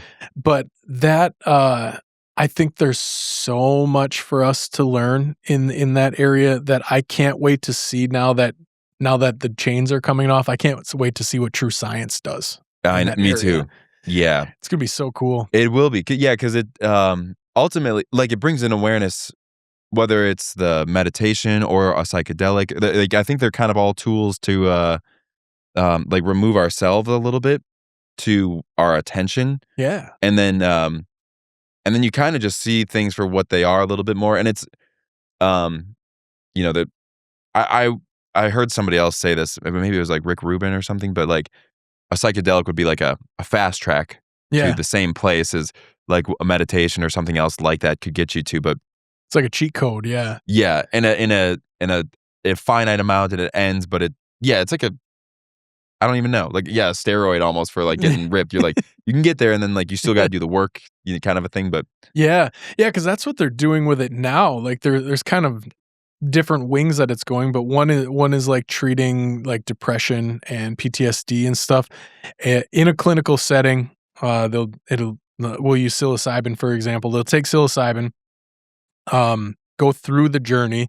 Or ibogaine, that's a huge one right now, where you go through the journey, and then in a clinical setting, it's almost like a rewiring that happens afterwards. After you build new neural pathways, you can intentionally rewire your brain, your thoughts, where you're at, and to then mitigate some of the effects of some of the things that people have been suffering with, which I think is fascinating in its own right. And then there's a dude, I think I heard about this on Rogan. There's a dude who's doing these 5-hour DMT trips in a clinical setting, which if anybody knows about DMT, it's like a 15-minute thing, like 15, 20 minutes. He's doing it for 5 hours.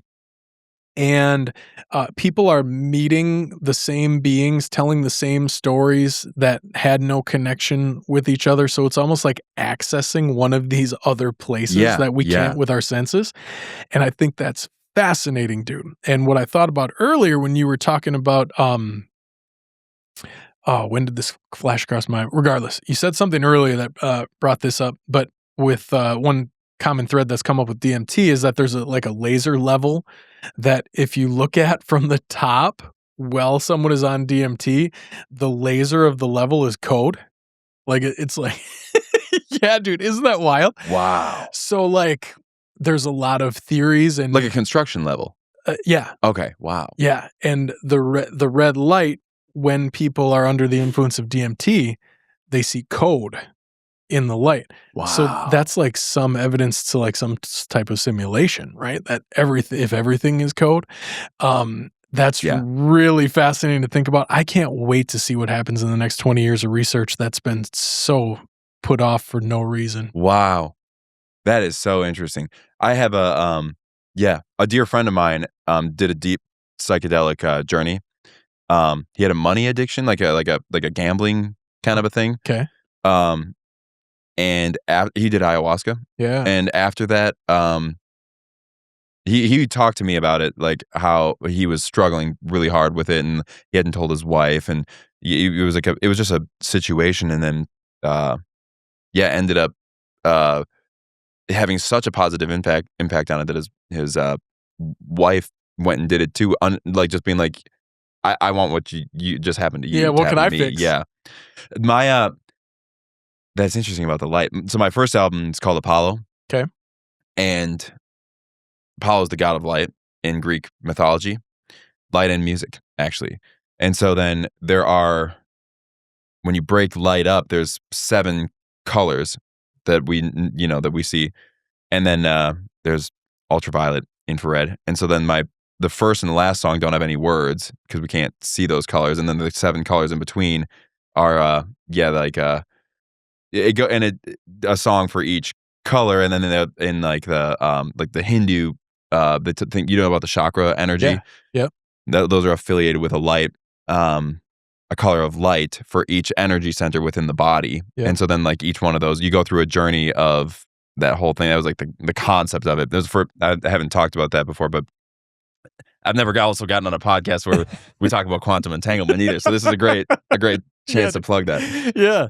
That's sick. That's awesome. That's like to hear that level of thought practice in like entangled with creativity and what the output is awesome to hear. And that's the layer of stuff that I think people love to know. Like I think because that's amazing to me.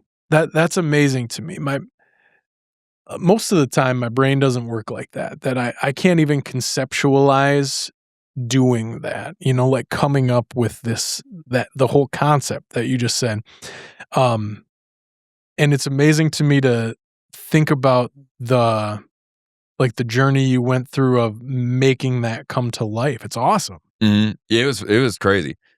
Yeah, it was fun. The last song. So if you're looking at the track listing, like the top is the spiritual chakras, and then working down through the body. So like it'd be like purple down to through, blues, and then green is the heart, the gut, and then red is the root, and then infrared. And the last one is infrared. So it also and it doubles as like the first song is just a piano solo, and then it's that revive is that like angelic sounding one that I was telling you about after the bombing, and it gets like more rock and more like hellish as you go down too. And the last song, I was like telling the band when we were in the studio, I was like, I want to do 9 takes, which is 3 threes. It's like 9 takes of this song. And I was like, it just needs to sound like we're dying, but make it like kind of Egyptian. I was like, that's the thing. And they're like, what? What does that mean? Yeah, it's the best. I know. God bless them, because they just put up with me talking about this stuff. And be like, no, it's a good idea. Let's do it. And then, so now that song is wild. But it's just kind of a funny thing. Now we just play it out once in a while. We like surprised. It's like an audible in football. So we're like, it's called Luna. Yeah. Like, all right, let's do Luna. You guys want to do Luna now? And then we'll just once in a while spontaneously go into it. Yeah.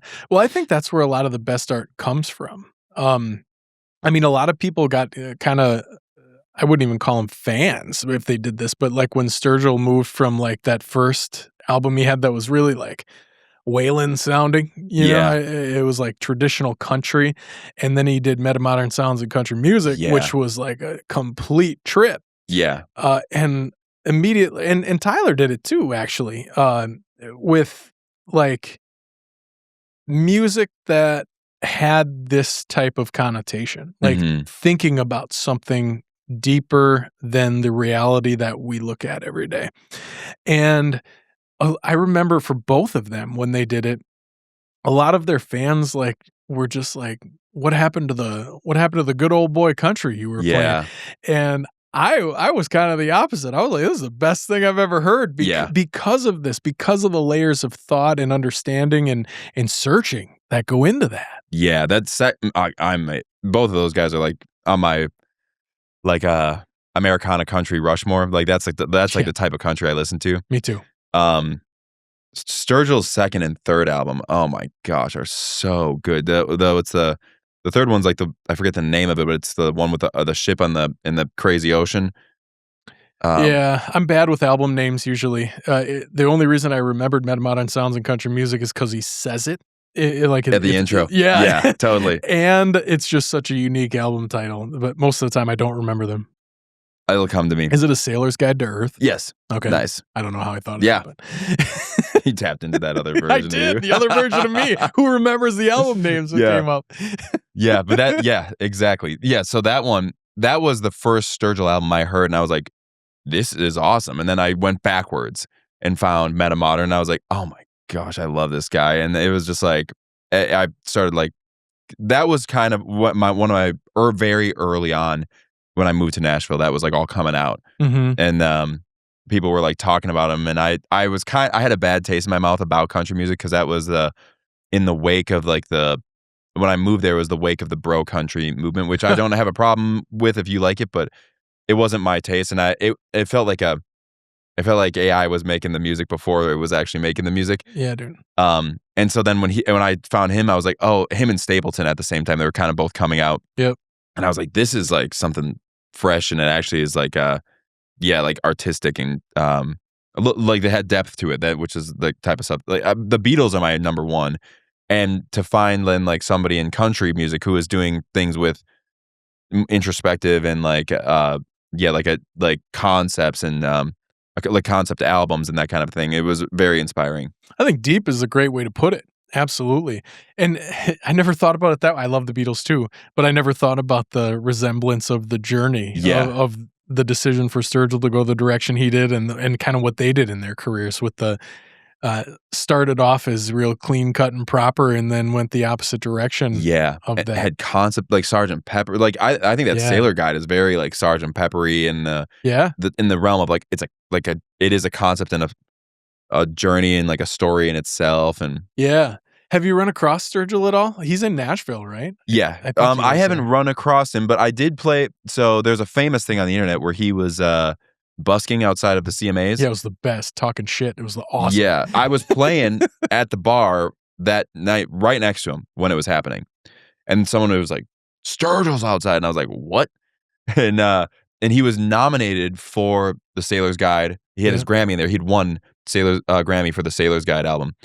And so I was like, I still don't even really know who this guy is. Like, and they're like, he has a Grammy. And then I was just like, this is crazy. I was playing, it was Rippy's is the bar right next to the arena. And he was busking at the arena. And I was, playing the honky tonk right next to him. Yeah.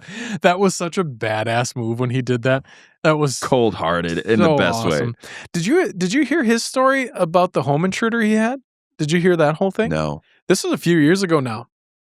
He had a home intruder that he almost like shot, because Sturgill's a big gun guy. Yeah. Home intruder, like he almost shot him and killed him. But I can't remember how the whole story went and if he went the divine route. But the reason I remember that is I have another buddy who's actually a musician too. He had a recording studio in the UP for a while. Now he's a trout guide. He's kind of one of these guys that like does what he's passionate about. Yeah, cool. And follows his dream, whether it's realistic or not. Because I don't think a whole lot of people think I'm going to open a recording studio in the Upper Peninsula of Michigan and try to make it go. Yeah. And he did it successfully for a while, but he's got a story. He's also a pastor. Fascinating guy. I love talking with him. And he had a home intruder that came into his house, and he had just had a baby. And oh my God, the home intruder came in, and like he had no idea what was going on. He had his concealed carry pistol, and the home intruder like rushed his baby's room, like rushed it. And still to this day, he doesn't know why he didn't pull the trigger. He just didn't. Well, it turns out the guy was like kind of aiming for an assisted suicide. And he knew that like my friend is a pretty like, he's open to discussing everything and anything. So like somehow this guy must have known that he had a pistol or whatever, and that like his ideals and where they lived and stuff, aiming for an assisted suicide. Well, the guy gets arrested. My buddy goes to court and testifies like in his favor of like wants leniency.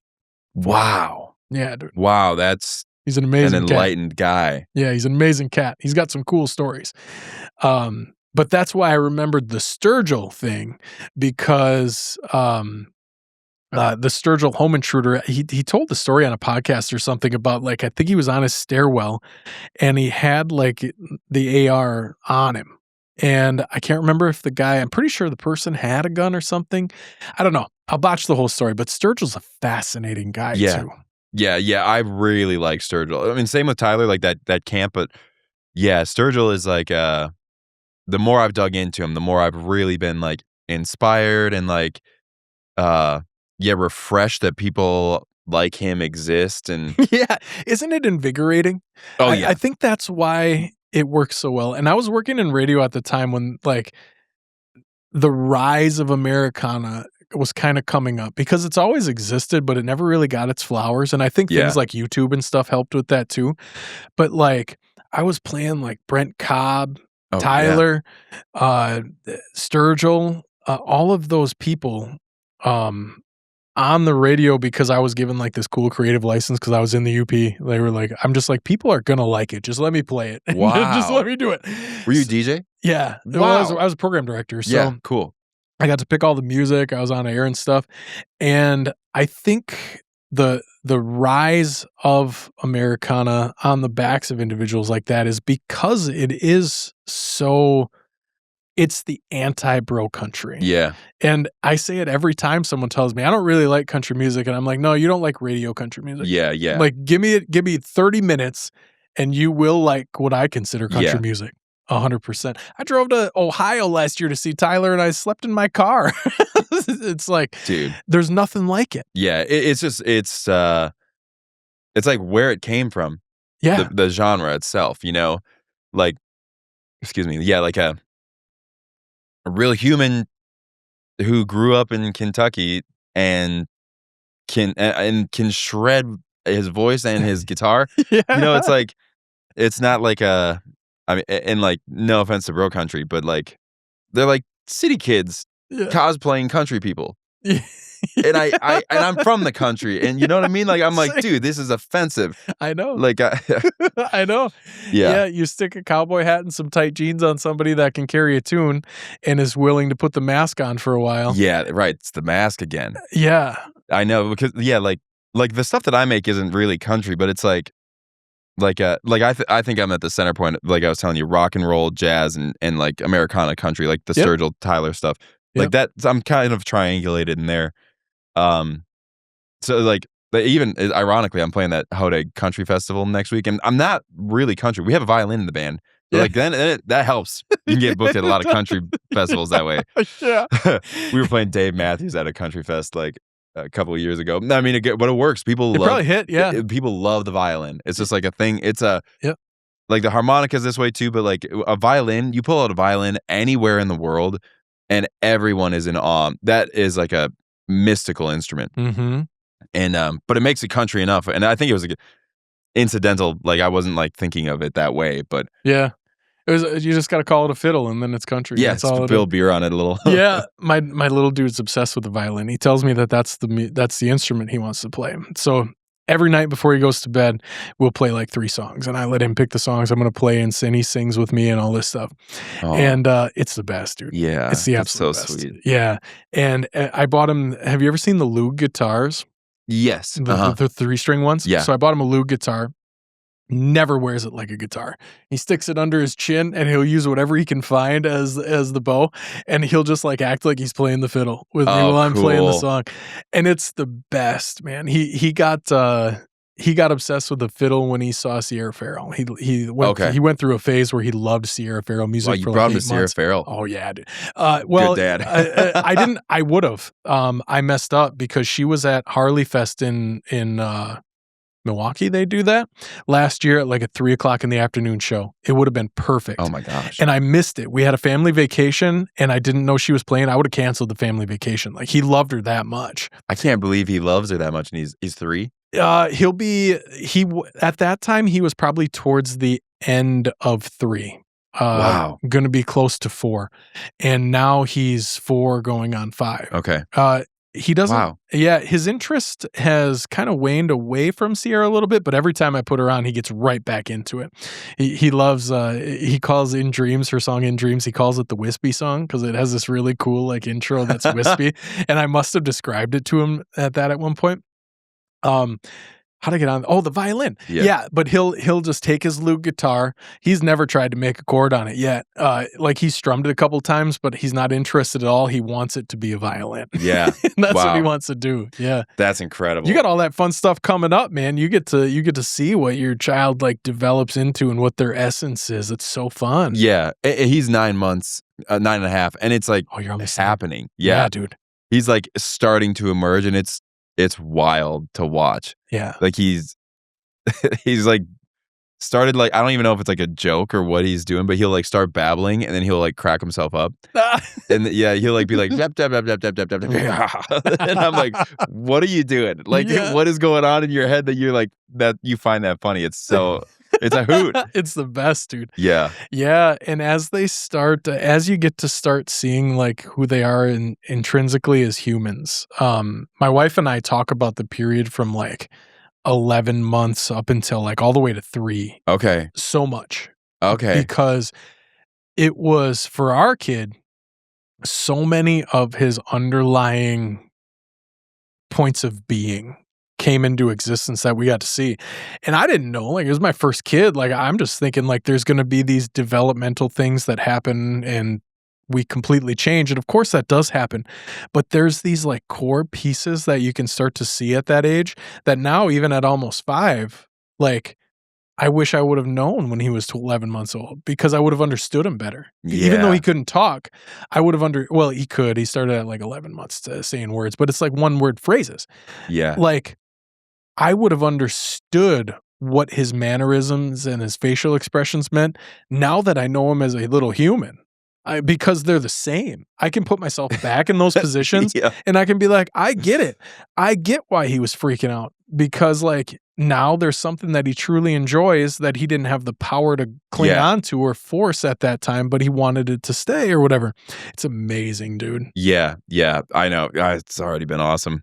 Once we I'm not in a rush, but afterwards, I'll like, we could do the dad thing and swap pics and show each other our kids and stuff like that. Yeah, absolutely. It's a hoot. Yeah, like our little guy, it's crazy. Like, did you guys do any of the ASL, like the sign language things? Oh or anything? yeah, please and more and milk. Yeah. Yeah. Yep. Milk was always my favorite. My guy is not a great eater. He wasn't with milk, and now we started solids, and he's just like housing meat. It's crazy. Nice. But his is all done. He's gonna be he's gonna like calling the shots, because we'll be putting him down for a nap, and he'll just be like, he's like, I'm all done with this. And we're like, oh my gosh, like, you're already like, which is like my wife.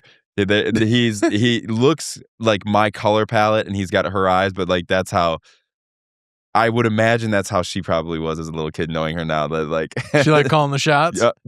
She's just like a driven and like a driven individual. And like, to be 9 months old and being like, I'm gonna assert my will on this situation, is like, It's incredible. It's amazing. Yeah, it is. It is. I am like, we might have our hands full, but I'm gonna like foster it and encourage him to call shots. Like, Yep. yeah, try not to suppress that too much. Really.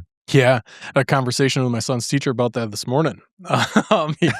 He like, I am doing my best to foster or support an individual that is free thinking, and that he's willing to say no when the time is right, or push back when the time is right, and not just be like blatantly following what's told to him. Yeah. And that's working really well, and almost too well. Yeah, right. In some ways, because now I've come to the conclusion or the realization that I've done that, and now I need to start coaching around where the line is. Yeah. Which is super fun to think about, because it's like, right, job well done, Yeah. Check. Because like, I don't know. I don't think a recipe for success is like saying yes to everything and taking things at their face value and all of that stuff. But I didn't really put enough or a lot of foresight into thinking about the opposite end of that, and like, when is it necessary? So now I'm going to be reframing that as a dad moving forward a little bit. That's hilarious. I guess, yeah, it's like, I'm a basketball nerd, as you know, as you are, it seems like. Yeah. It's like, when do you pass the ball?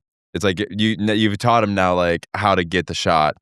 That's a great way to put it. And he's like, right now is not your time to take the shot. That's a great way to put it. That's Dude, a great ball is life, man. It is. It is.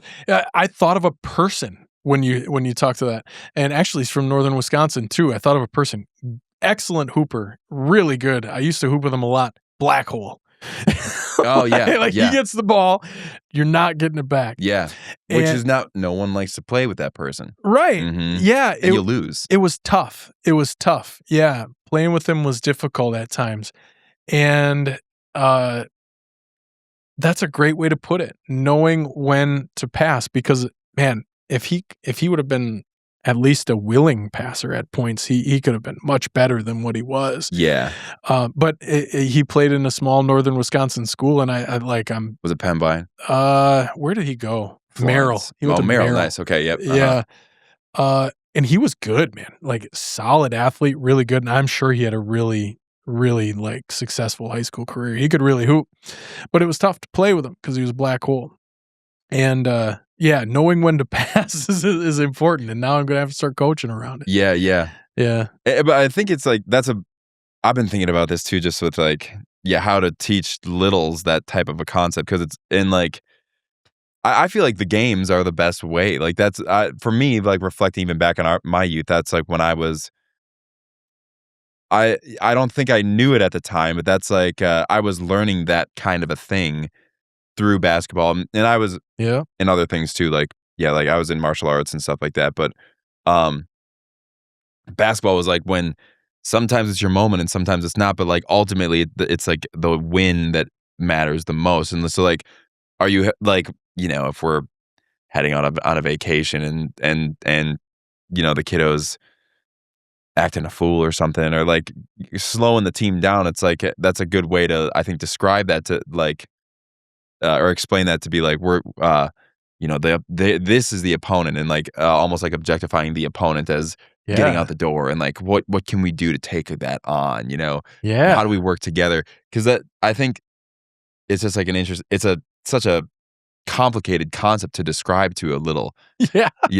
Like, it's not a good time to pass, you got to read and react. If you get like too analytical about it, they're gonna be like, basketball sucks. I fall into that trap far too often, being too analytical with my description. My wife is so good at it, dude. My wife is really she's so good at like transforming a situation into something that a 4-year-old can comprehend. Oh yeah. And I'm envious of it. Like I constantly get, too in the weeds or too analytical, and it's a guy thing too. Yeah, for sure. The same. 100%.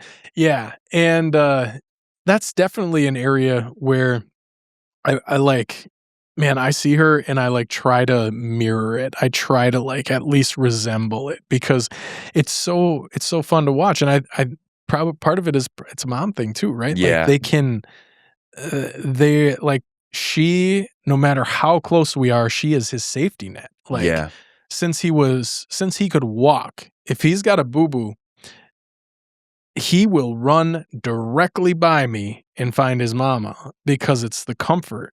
Yeah. And I think like there's a bond between like mother and child that is probably back to somewhat of that energy level we were talking about Yep, earlier. I'm with you. It's so apparent to see that like he fell off his bike the other day in the park, and all the way home he was crying, and like I tried to comfort him. I gave him the hug, whatever, and he just hung with his hands to his side and cried most of the way home. Stopped before we got home, and as soon as the garage door opened and like he saw his mama, the tears started welling. Yeah. Mama! And that's such an important thing. Yeah, it is. Maybe It we really can't is. replicate it. What? So I don't know. yeah, I saw on the other podcast you said that your wife is a stay-at-home mom, but what Yeah. like what does she come from like before you guys were parents? My wife likes tangible, like hands-on work. Okay. She's never been career driven. She doesn't have aspirations of like this specific career role or anything like that. Work is like a utility for her it's a means to an end. Yeah, okay. So she worked in nursing homes. She worked in a high school cafeteria. She likes hands-on tangible work that she can see Mhm. and Nurturing, it sounds like too a little bit for sure. Yeah. Mhm. Yeah. with elderly, and then the feeding. I think feeding people is like something like a like what Anthony Bourdain said. It's like the closest thing to an angel Yeah. because it's like your creativity is like gone as soon as you've made it. Yeah. Ooh, that's fun. Hmm. Yeah. Yeah, so that's what she does, man. She's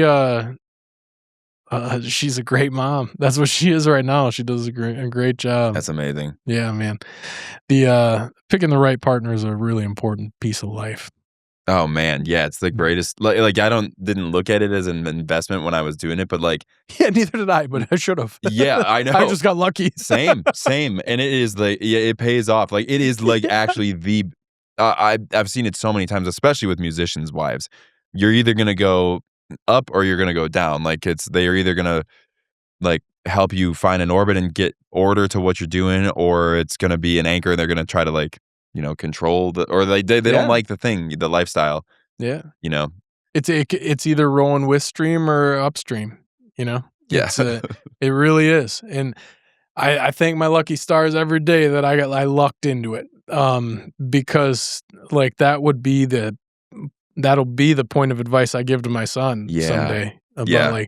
like think critically about what 10 years from now looks like for you, like not what tomorrow looks like for you, and see if it's going, like you won't know who you're going to be, but see if it's going to align with what you want. Mhm. And be that like prop or the rocket fuel of life as opposed to the anchor. Yeah. of Yeah. life, man. Right. That's a good advice. Yeah, dude. How did you guys meet? You and your wife?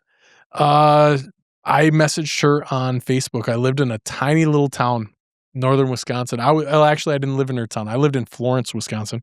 Oh, Yeah. Northern Lakes. That was at my conference. Yeah, dude. So I lived in Florence and she lived in Crystal Falls. And I had just started building a network up there of people that I knew and hung around with and stuff. That's where the radio station was. It was in Iron River, Michigan, that I got to play all those tunes. Oh yeah, cool. And I was starting to build a network, and I can't remember. I don't think I had ever even seen her anywhere beforehand, but I found her on social media and sent her a message. Wow, Yeah. that's incredible. Yeah. Just Yeah. knew, and then it happened. Yeah, dude. Yeah. What about you? How'd you meet your wife? We met. So the first week of the pandemic, we matched on a dating app, and I was like, this girl, let's see. I had an awful experience dating on the apps, and I was like, I'm gonna do one more. And like the girl prior to this, she was like, she had these two French bulldogs, and she was like ruthless to these dogs, and like the boy dog would go out and smell something, and she'd just like literally yank him. He'd get air, and I was like, "That's gonna be me." I was like, "Yeah, that." You saw yourself in the dog. Yeah. Because I mean, God, like if you're doing that to like a dog, like they're like they deserve us. Yeah, even more compassion because they're like dependent on you. And I was like, oh man, this ain't it. So I was like, I'm gonna do one more date on the apps and see how it goes. And then we matched, and then she was making me laugh via the messaging, and I was like, if she has this great of a sense of humor without even being in person, I am so curious to see how it goes. So then I was like, let's hang out. Yeah. And she was working as a speech pathologist at the time with autistic children. So then it was 2 weeks to flatten the curve. So she was like, we got to wait 2 weeks because I'm around these kids and you've been working in bars. And I was like, God, I can't wait 2 weeks. We're all sitting around doing nothing. Someone's going to come around and nab you up. And like, who's been sitting at home, like selling software or something. So I was like, let's FaceTime then. Yeah. And she was like, okay. And I was like, tomorrow night? And she was like, sure. And I don't really drink a lot of alcohol, but we had a couple of glasses. We each had a beer and talked. And then like we talked for 4 hours.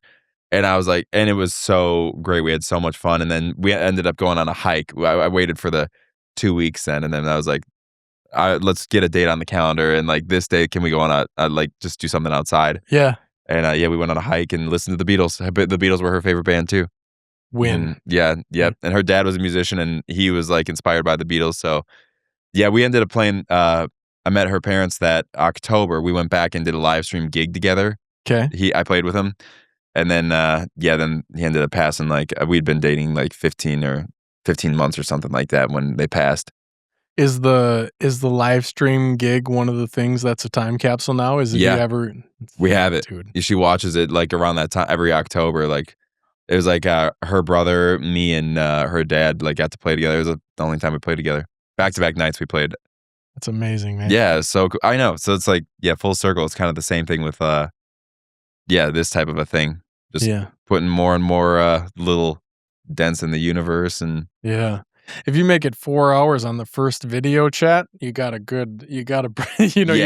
that there's going to be a second date. 4 hours on a yes, right. Because it was awkward because you don't have anywhere to go. It's like, how like if you go to a restaurant or coffee or whatever you're doing for your date, there's like a rhythm and a timeline. Yeah. And there's no server or anything when it's just you and on FaceTime. And so you're like, well, I guess I'm going to go now. Yeah.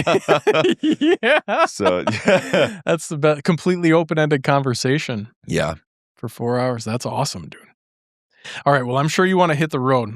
We're going to try this thing that I've never done on the podcast. I'm trying something new out. I don't know what I'm going to call it yet. I scribbled this down earlier. It might be the squeak in the soul. I'm not really sure yet. And we're just going to see how it goes. So, first episode with you drove here today, back to Wisconsin. Yes. I got some cheese curds that I've been getting back to room temperature since we started, probably about 2 hours. So hopefully they squeak again. I did refrigerate them last night because I didn't want to get you sick. The squeak in the soul is the segment. Yeah, the squeak in the soul is the segment. Yeah. And I'm just going to ask a few questions, kind of like rip and fire if you want long answer, short answer. And this is how I'm going to start winding up episodes for a little bit. And I think I'm going to make these into like a single standalone piece that gets posted outside of it. Yeah, I love it. Okay, so first we need to have some cheese curds. That's garlic and dill. The other one is taco. Enjoy Anguetta, as we say in Switzerland. Cheers, cheese curd. I'm not a drinker either, so I don't cheers very much anymore. The taco one is really good. These are from my new friends at Scray's Cheese. Not sponsors as of now, but we're going to see how this goes. Come on, Scray's. Yeah, come on now. Super cool. I went there yesterday. Well, that's good. You know the class. Yeah, get on in.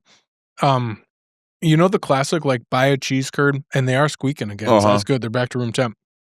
The classic, like buy a cheese curd on the wooden barrel that's room temperature. Yes. So that's exactly what they had. But I went in and I was like, where are the flavored ones? Like I like all the different flavored cheese curds. And he's like, oh, we flavor them here. I was like, what? You just flavor them when I buy them? So I picked up 2 packages. It was like a menu I got to order off the wall, and I got to pick my flavors. And he was like, "The best thing about this is you can pick how much." And I'm like, "Well, I like flavor explosions, so dump it on in there." Oh my gosh. It was sick, and they had ice cream. But yeah, it's Grace cheese. Let's talk about Let's hit it up. Yeah, the taco one's sick too. It's kind of salty. I like salty though. Oh yeah. Okay, so where does up north start in Wisconsin? Highway 8. Highway 8? North of 8. North of 8? Okay. Mhm. Yeah. I mean, if it's anything else, it's wrong. I knew it was going to be like a solid answer. People have strong convictions Yeah, they about do. where up north starts. I'm a Highway 8er too. I feel like a lot of southern Wisconsin is 29. Yeah. Like you get north of 29. Like I grew up north of that, and even though I grew up pretty rural, I didn't feel like I grew up in northern Wisconsin. Yeah. Like I felt like I grew up in Green Bay. Yeah. So I'm a Highway 8er too. It's a stark contrast. Mm-hmm. Like the 29, yeah, going to school in Green Bay. 29 is like the, I'm going to Get in. freaking good, dude. Yeah, dude. Thank you, by the way. I haven't had cheese curd in a hot minute. I figured. But That's why this was the perfect episode to start this. I've had this idea in my mind for a while, but as soon as we got your date set out, I was like, okay, I have to have it done by then.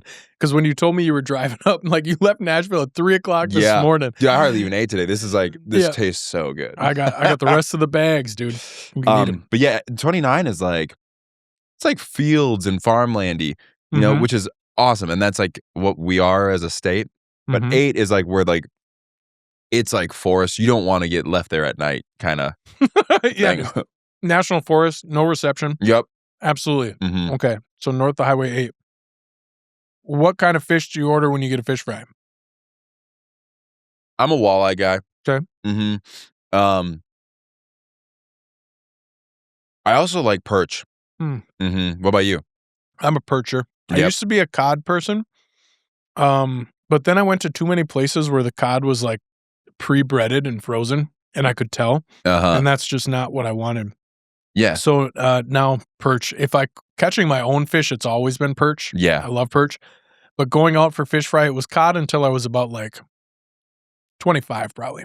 How much cod do we have in Wisconsin? 0. That's what that's what Yeah. I was like. Growing up, I thought that was the case, and I was like, cod is like is that an ocean fish? Yeah. Get out of here. Mm-hmm. Yep. Have a cheese curd. Yeah. Get out I of was here with that cod. Yeah, I was truly misguided in that decision. As many cod fish fries as I've gotten over the years, perch is the one Mm-hmm. for me too. You got a preference? Between these, Mm-hmm. I love the taco ones, but Tacos are good. yeah, dude, I love taco food. I love Mexican food. It's my favorite kind of food. Mm. Another shout out to a killer place here in Green Bay. I don't know if you're grabbing dinner after this, but if you like Mexican, La Carreta is absolutely banging. Oh, cool. I love Mexican food. So, me too. So I think I like the taco a little better.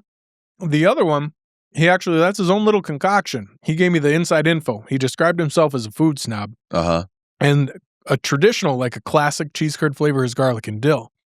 He told me you got to get garlic and dill, but the garlic has to be garlic pepper. So this is garlic pepper and dill. It does add another layer. Yeah, I'll give I like to it. him. Yeah, I'll give it to him. Which one do you like better? I am a huge fan of Mexican food, but I'm probably I love aromatic, like garlicky and Italian-y things too. Mm. So are you a cilantro person, or does Yeah. cilantro taste like soap to you? No, You I like love soap? it. Okay. Mhm. Yeah. I love cilantro too. But like if I bring home cilantro, like I already know like my wife's nose is going to be on it. Like she just jams it in her face and smells it. And she's an aromatics too. She likes it. Oh, she loves Okay, it. yeah. Yeah, Same with my loves wife. Yeah, we're both like that. Like and like acidic things too. So like yeah, we love Mexican though too, but I think I probably would choose the Asian palate. She would choose the Mediterranean, and then we both meet over You meet at the- Mexican. I love it. I love it. It's worldly. All right. So back to the hoops conversation, Bucks or Badgers or someone else? I would choose the Bucks probably. Oddly enough, the Lakers are my team. Okay. Because Were you a Kobe guy? a huge Kobe guy, huge Ditto. Shaq guy. Okay. But when my aunt was when I was growing up, my aunt lived in LA and we went to a Lakers game. when I was very young, and then I wore a Shaq jersey for my first day at kindergarten, kind of thing. Okay. So like I kind of just was like put into it, and then like the Bucks are like my home team. Yep. But so it's like the Bucks and the Lakers are like my two spots. Funny, me Love too. the Badgers though. Me too. I was always a Kobe guy. So the Lakers were always my team. But Oh, no kidding. yeah, for sure. Yeah, Kobe was hands, and I've had a lot of arguments about the Kobe Jordan isn't as far apart as people say it is, but that's neither here nor there. But I'm with you. Yeah, but no. How'd we get there? Yeah, the hometown Bucks, like especially, I got to go to Game 6 of the Eastern Conference Finals. Oh, And like, I love Giannis. He's oh god, he's a video game, man. Yeah. I watched him play the Lakers in LA, Mm. and I was like, this guy. It was the first time I'd seen him in person. It's crazy. It's Yeah. a gift. Yeah, and just as a human, I love him. Yeah. So it was tough to see him go. I'm glad it's weird. I'm glad it happened. I think it's probably best for everybody involved.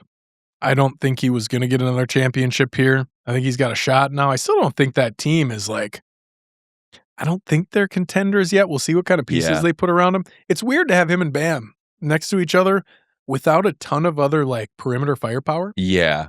They need a 1 or a 2 there. Yeah. LeBron could go there.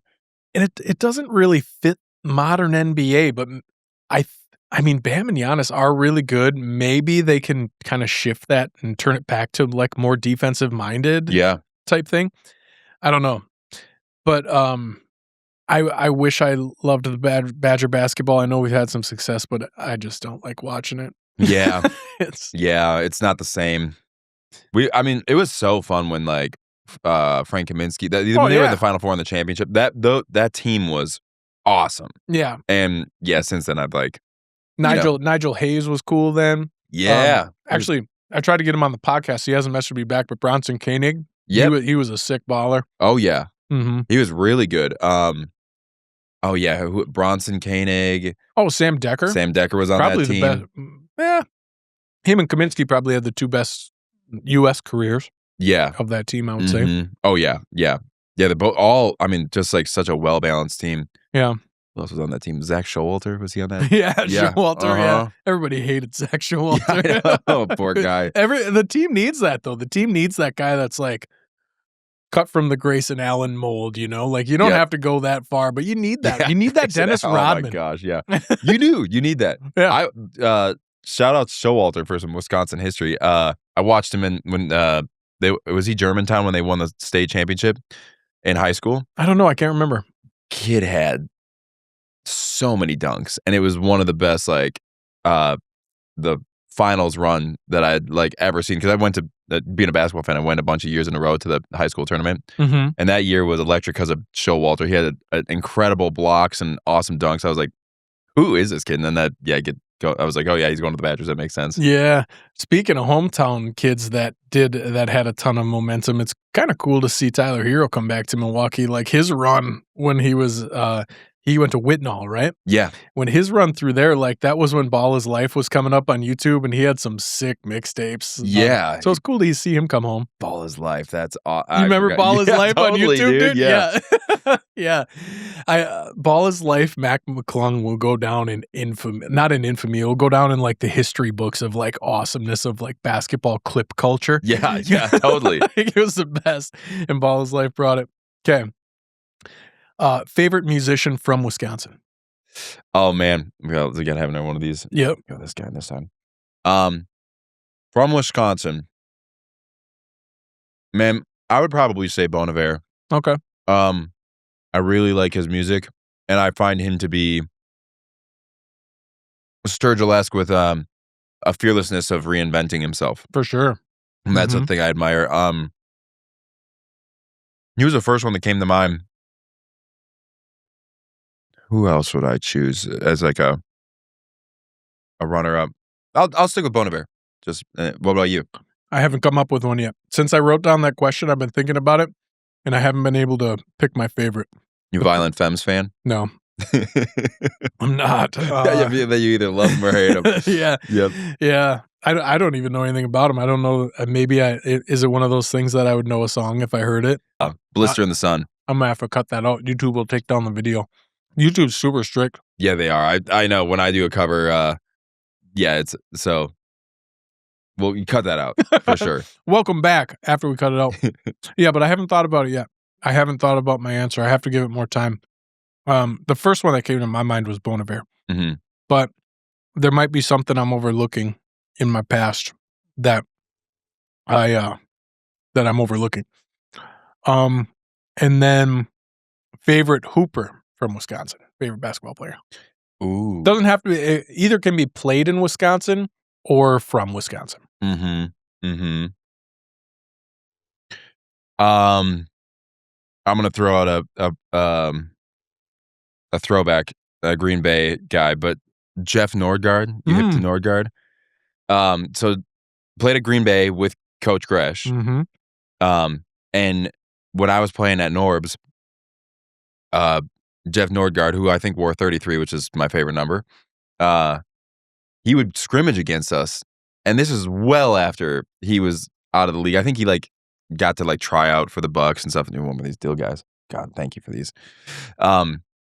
Man, he was so good. It was so fun to even play against him. I was like, I can't believe this guy is this many years out of school and out of the pros and out of Europe, and he was just still torching us as 21, 22-year-old vibrant men, he just, it was just so fun to see somebody do that. And then we went back, we'd go back and watch highlights of him in college and the pros, our whole team, we would go back and be like, dude, we got to watch these games. And we'd see clips of Gresh playing defense. His defense is poetry. It's just awesome. Couldn't shoot, save his life. If you know, you know. But Nordgaard was so fun to watch. And then we had a lot of good memories with each other at the state tournaments and things like that. We'd go down and have some bonding experiences. So yeah. What about you? It's hard not to say Giannis, but I feel like I need to dig deeper than that. The Nordgaard answer is good. Do you know the familial connection with him and all of the Knipple gang coming up? No. Khan? It's like his nephew. No kidding. Yeah. It's in the blood. It makes sense. Yeah. Nephew or cousin or something like that. So I work with a dude who played on the same GB team as Jeff. He's gonna come on the podcast actually. He's from the Dominican Republic. His name's Wayne. He's a cool dude. Mm-hmm. He's gonna come on the pod, but he played with Jeff at UWGB on that team that kind of went on the run. But I don't think I could call any of them my favorite hooper. I don't know enough about him. I might have to say Giannis today just for what he did for the state. Oh yeah. Man. And of course, the game 6 of the Eastern Conference Finals was after the knee, so it's the game he didn't play. But still just being in that atmosphere that was built by Giannis was it was surreal, man. Yeah. It was surreal. I don't know if it'll ever happen again in my lifetime. Yeah, I know. It was something else magical, really, yeah. Dude, we also had Kareem Lou Alcindor. Yeah, that's a shout out. Mm-hmm. But yeah, Giannis is the answer. I did like watching Frank Kaminsky when he was at Madison. Yeah, it was so fun. It was. Yeah. It was awesome. That was kind of the beginning of tall guys starting to stretch the floor a lot. And it was awesome to see a Badger do that. Just I don't know, everything about his aura was just it was comically good. Yeah. Yeah. It's I don't know. It wasn't under the radar because he could dominate games, but it was just, I think a lot of it's one of those mismatch things. I see him, yeah, and then I see his game, and I'm I never would have expected those two things to be together. His Jungian archetype would be the everyman. He was so relatable. You're I definitely have run into guys like this, and then you see him play, and you're okay, he's on another level. Yeah, he's way different. But yeah, you find him so relatable. Yeah, yeah. So one of those two. But right now, for the inaugural version of If This Stays the Squeak in the Soul, I think I have to say Giannis, just because everything that just happened and everything he did, and I don't know. It was a special run. It was a special run. Well, man, it was great chatting with you. Thanks for driving to. I'll say driving from Nashville to see me, but you got some cool shows coming up This probably won't air before any of them. When are you leaving? Like, how long are you playing here till? I'm here till playing this weekend, and then the Hodag performance is July 9th, next Thursday. Okay. And then I'm going to the Twin Cities to record for a few days with the band. We're doing some live, like, filmed and record, like, set anti-AI movement recordings. Ooh. So trying to do things that are like beyond one song. So we made a whole like 40-minute piece kind of a thing, and gonna see how it goes. Okay. My wife right now, it seems like weekly, she'll like show me a song and she'll be like, "Is this AI? Like, tell me if this is AI. I like it, but I'm gonna hate it if it's AI." And like, there's so much, dude. Yeah, so much. We definitely could keep going on that, because that's like it's a thing that's happening, and I feel like as a basketball player, you know, and like even like with some of the energy stuff, we got to play defense against it as the creatives, and I think that's we've been working at the band, and I've really been working hard at this, at making something that's like far beyond a prompt. Like, you couldn't prompt what we're gonna try to record. It's like more of like actually like it's our contemporary music and all the songs that we've made that are like more pop format, but like treating it like a classical piece where there's like movements and like we transition, and there's like it took like the 5 of our brains together to like actually like make something a little bit above and beyond what a prompt could do. So yeah, we'll see if it works. Fingers crossed. All right. Well, I'll get the episode dropped on Monday before the Hodag. Cool, man. All right. Thanks for your conversation, dude. Yeah, likewise. One more squeak. Finish them up. Here, Yeah. take them. Oh yeah, thank you.